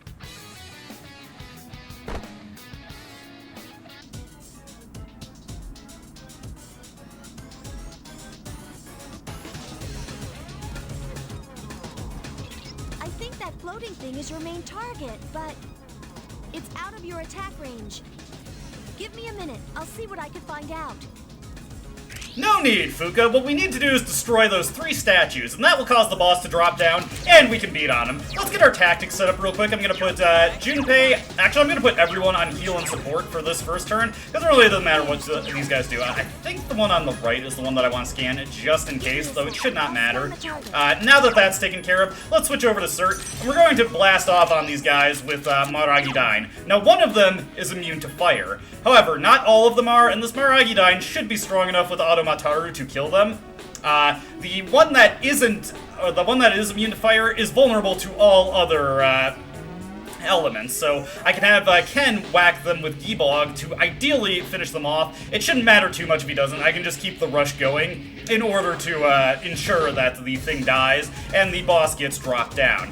One thing to note is that if you have a persona that has a wind spell, none of these things are immune to wind. So if you had Atropos with Magarula, you could put on the Vayu Bracers to get Wind App to combine with Atropos' natural wind boost and fire off a very powerful Magarula. Unfortunately, Magarudine is not something you can have at this point in the game.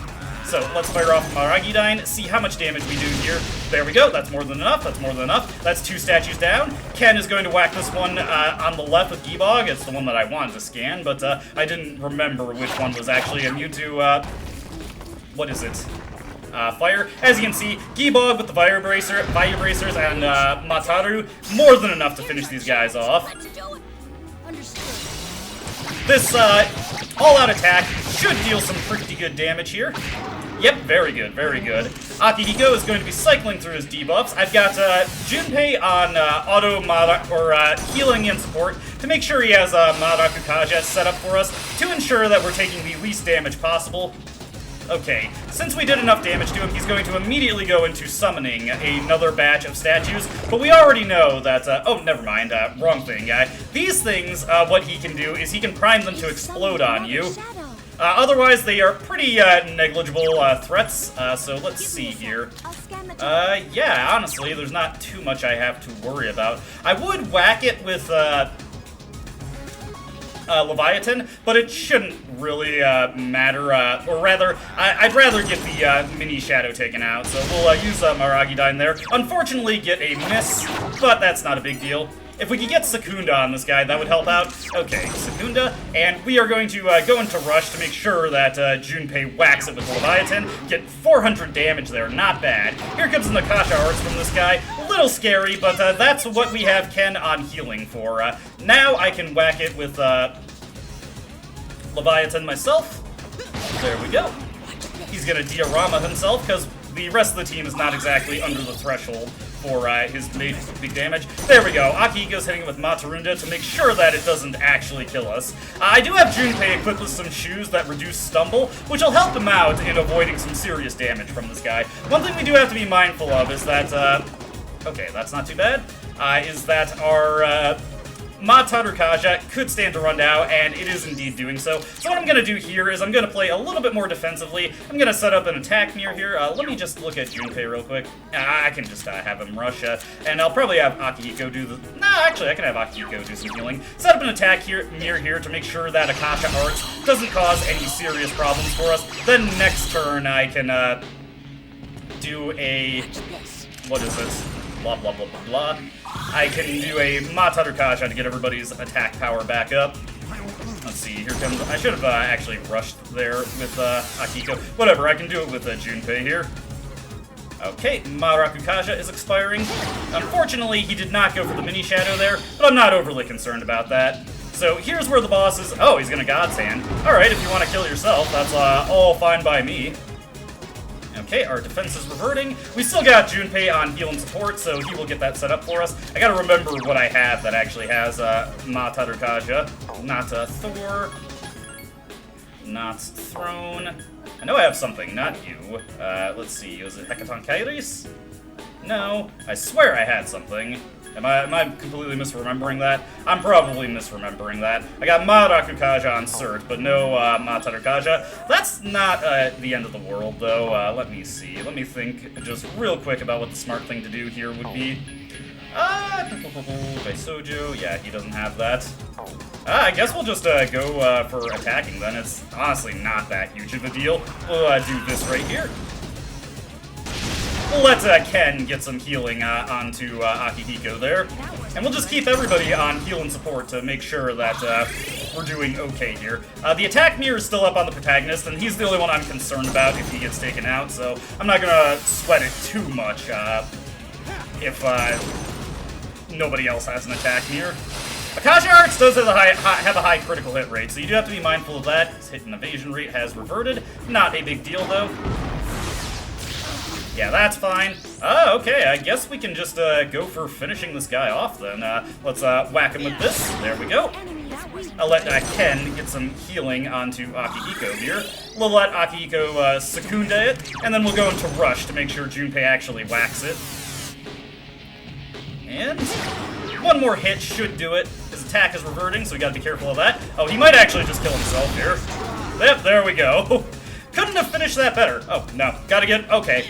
Get one more solid hit in there. Good stuff, good stuff. Didn't have the perfect setup, but it ended up not really being necessary. Mataru Kaja would have only saved me a little bit of time.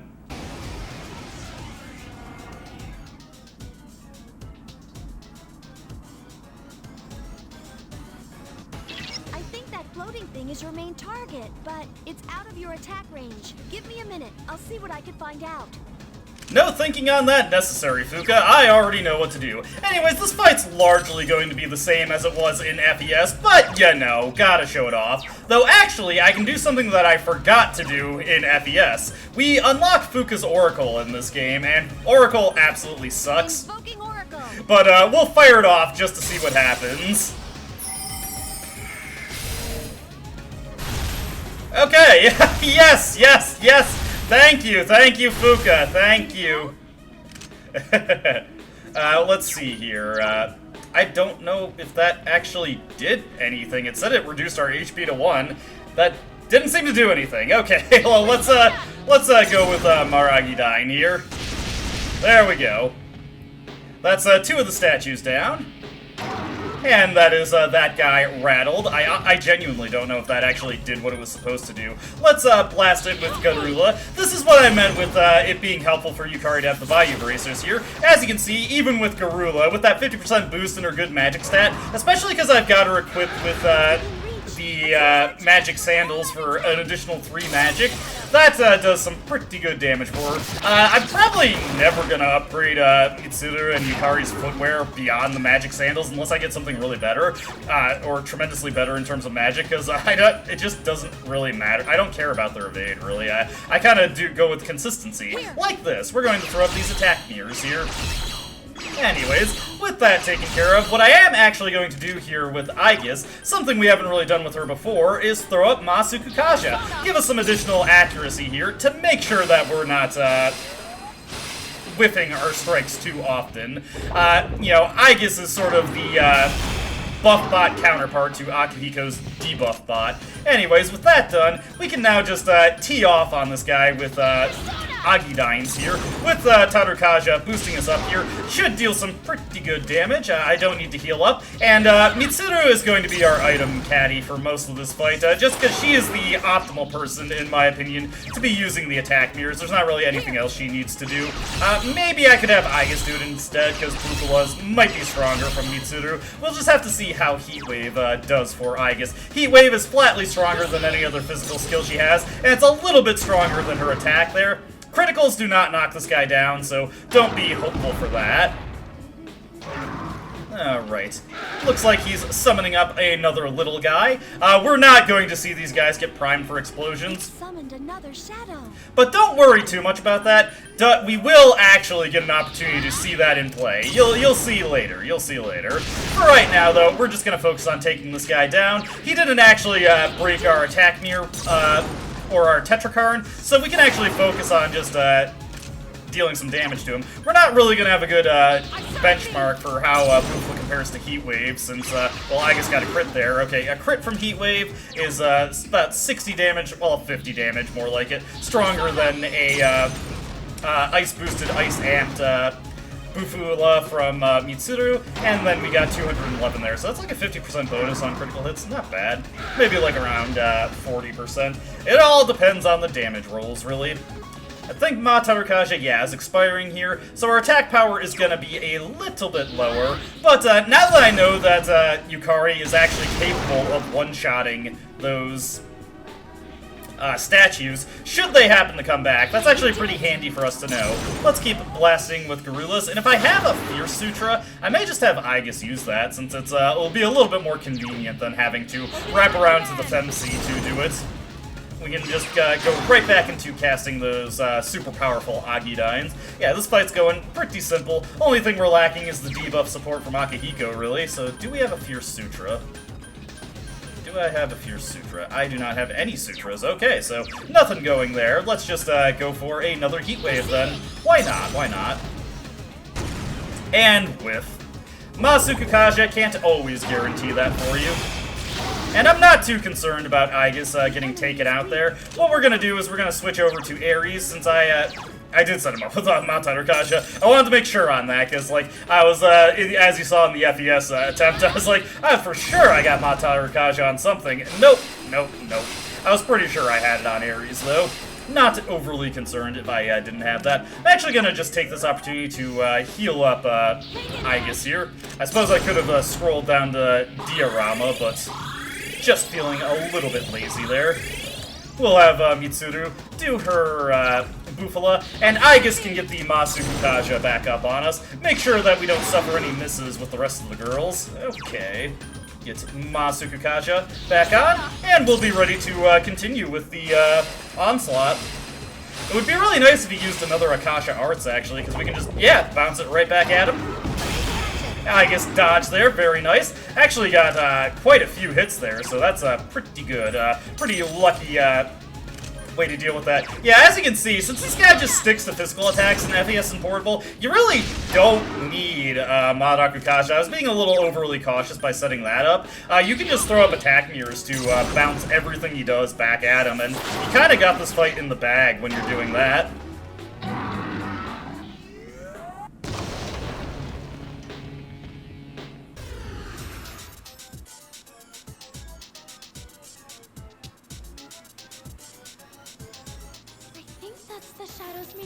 Floating up there. If it's that high, your attacks won't have the range to reach it. Wait, but I'm picking up similar readings from those statues down there. There's a connection with the floating target. I'm sure of it. Alright, so it's really more of the same here. Let's see, why don't we fire off Fuka's Oracle here, just to see what we get to start things out. Let me help you out. Hey, party is charged up and focused. That actually works out pretty nicely for me. So what I'm gonna do here is, like before, gonna get everybody set up with Mataru Kaja. And you know what? Conveniently, Koromaru got that Maragi Dine, so he can make immediate use of his boosted up magic attack here. Yeah, looks like they're all resistant to that, so let's see. We can't actually scan these guys yet. I'm gonna actually save Mitsuru's, but we can use her Power Slash right here, or her Neuro Slash right here, take advantage of the charge. There we go, there we go. Good stuff, good stuff. Let's see. I'm guessing that last one over there. Let's actually just review what we got here. Okay, so that one's resistant to slash, that one's also resistant to slash, that one was weak to slash. Ooh. So I have a 50-50 shot at getting this. Let's go with a Gigantic Fist, and that looks like it's something that resists. That is okay. That is a bit of a waste of my power charge there, but on the run back we can hit this. Boom, good stuff. Ooh, nice Junpei. Alright. Let's just do this all-out attack here. Get one of them taken out. They're gonna get a couple actions here, but we're fully buffed up thanks to my auto buff, so not overly concerned about that. Mitsuru, if you could dodge, very nice, beautiful, beautiful. So wonderful having those boosted stats to start things out. Unfortunately, Junpei ate a bit of a nasty hit there. Hopefully he'll be able to stay with it. Not too concerned about Eerie Sound. Alright, what we're gonna do here, let me see, that last one, well actually it doesn't really matter, I was just thinking about like what the optimal way to handle that would be. What we're gonna do here is we're going to, wait, he doesn't have Mediarama. Man, I'm forgetting which of my things actually have the healing. Another problem with doing all these different versions of the game. Actually, I don't have anything with, I don't have anything with Mediarama and Divine Grace. Whoopsie. That is okay, though. That's not a huge deal. I'm more than prepared for that. It's not ideal, but it's workable. Anyways, we've got our refresh... yeah, let's just use the refresh pack here.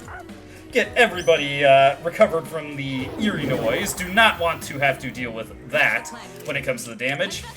Let's use the Neuro Slash here. Let me think about how I want to approach this. Let's see. Nice! Oh, that just took them all out. Okay, that's fine by me. Alright, so that guy is down on the ground. Main body is down. It looks like it loses the ability to fly when you take out those statues.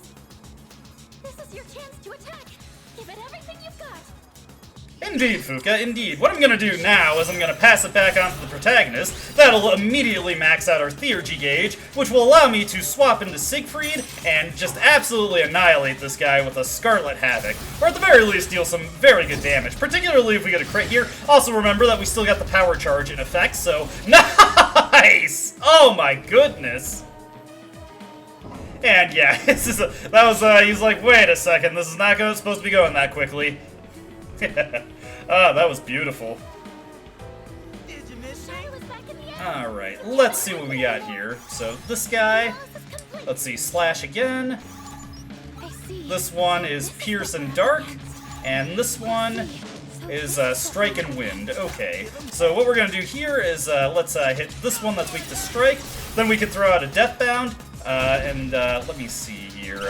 Yeah, we'll go with Deathbound. Do some big damage to these guys. let's pass it on over to, let me see here. I actually want to check before I do the pass. Yes, so to Koromaru, we can get a really powerful Agaon on this. Remember that we've got the Dark boost from our weapon here.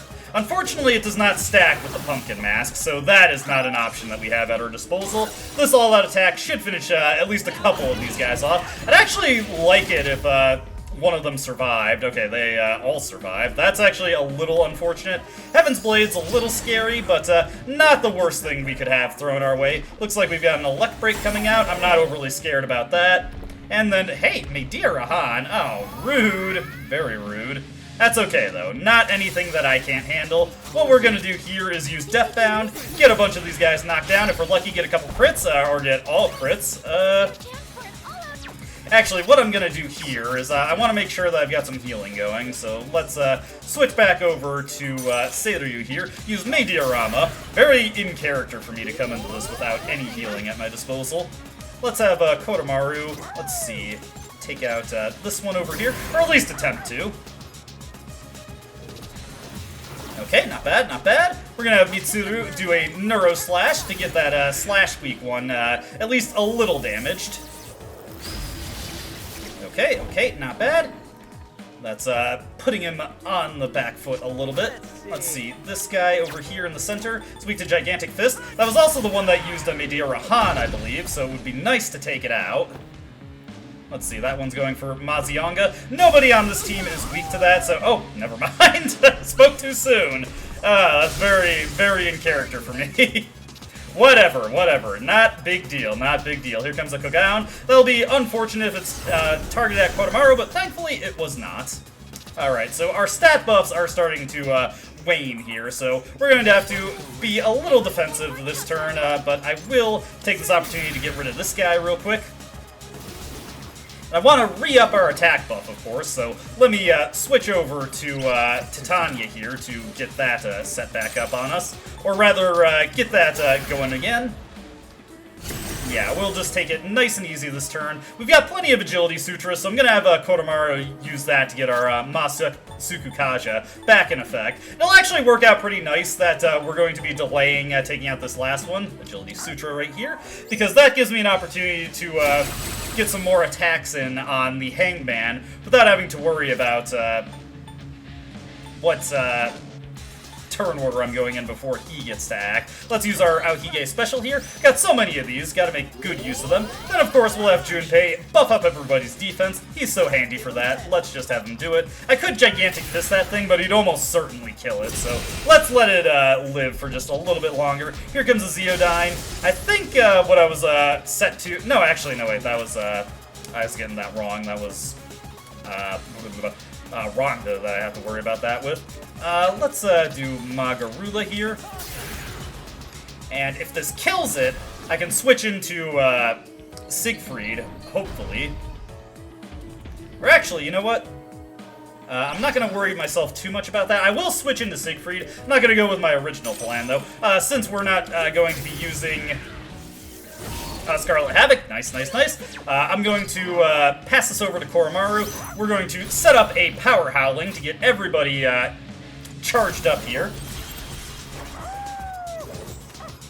Alright, that's good, that's good. And let me think real quick. I'm going to use, actually use Revolution with him. There we go. I'm gonna have Mitsuru set up a... Well, actually, I don't even need to do that. She should still have concentration from the start of the fight, I believe. Let me just survey her real quick. I can't see for sure, but I'm pretty sure I did not use it. So let's use Bufudyne here. I suppose I could have used her Theurgy, but I actually don't want to do too much damage to this guy, because that'll put him into his next phase. So this will allow Junpei to go in with his Hack and Blast. Nice. Oh, that was definitely a crit. Or not, no, that was just Junpei's natural damage. Beautiful. And yeah, if you do enough damage to this guy in a single cycle, he just immediately goes into the summon. Alright, so now we've just got one powerful one, it looks like. I'm picking up a powerful reading from this statue. This one's not like the others. Let's do what we can to take it down. I'll try my best, Fuka. Okay, it's going for the Megiddo. I'm not overly scared about that, honestly. I mean, we're so evasive, also. Let's see, Electric Affinity reverted. Let's have Fuka get a quick scan on this one. Looks like it is not particularly vulnerable to many things, but do I just want to go for a Theurgy to take it out? Let's go for Brave Blade instead. We've got such a high crit rate now that this is an easy way to take it down. Okay, and I'm going to use this opportunity to switch over to Seiryu once again, get some healing on the team here because we kind of need it, so let's have him do that for us. And Kotamaru can just probably take it out with his Getsue here. He's still got his own power charge in reserve. Plus, the way I handled this will allow me to go at the Hanged Man himself with the power charge on Scarlet Havoc. We're going to have Mitsuru Rakunda this guy. I would kind of like to concentrate her, but it's not super necessary. We're almost there. Don't let up. Absolutely. Let's get Rakunda onto this guy. Or Ma Rakunda, I suppose, if I want to be super technical. And we're in pretty good standing here, so what I'm going to do is I'm just going to have Junpei hope he gets a crit on Deathbound. Deathbound, oh yes!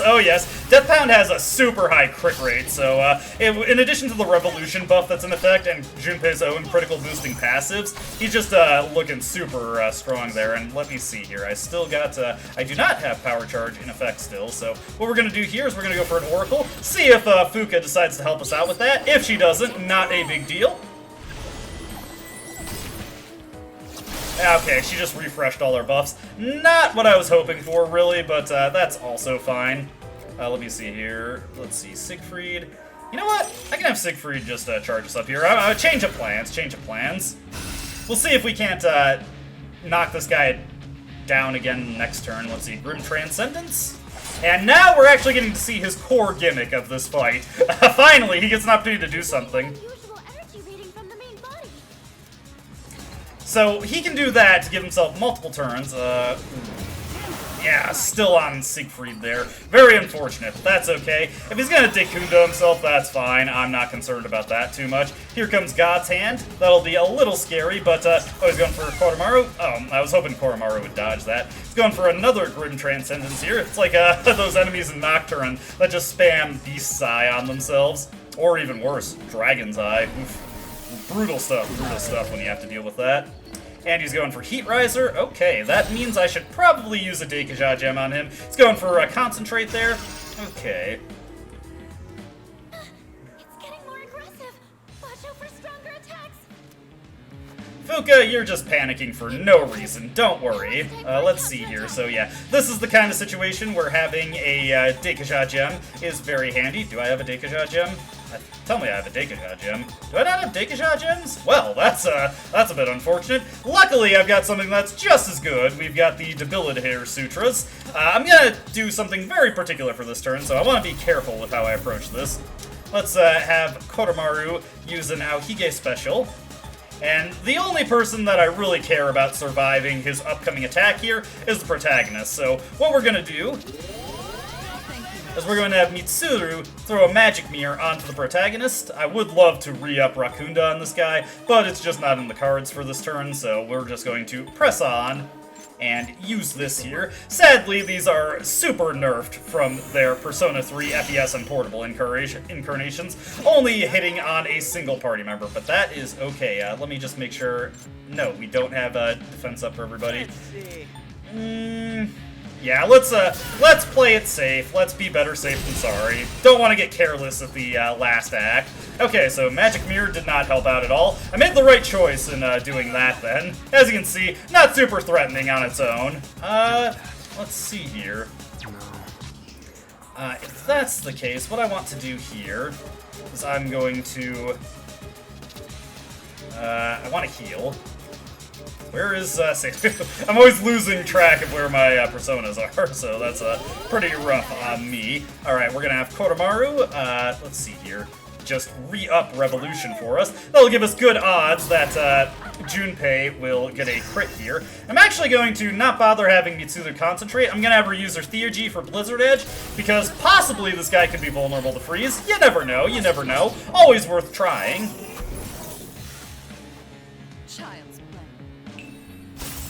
I figured not, but it's always worth a shot. We'll go for Deathbound here. Doesn't look like we're gonna get a crit. Oh, never mind. I was wrong. Alright, time to finish this off in style then. Obviously, we want to go for the most damage possible, so we're going to get right back over to Siegfried here, and it's time for another Scarlet Havoc.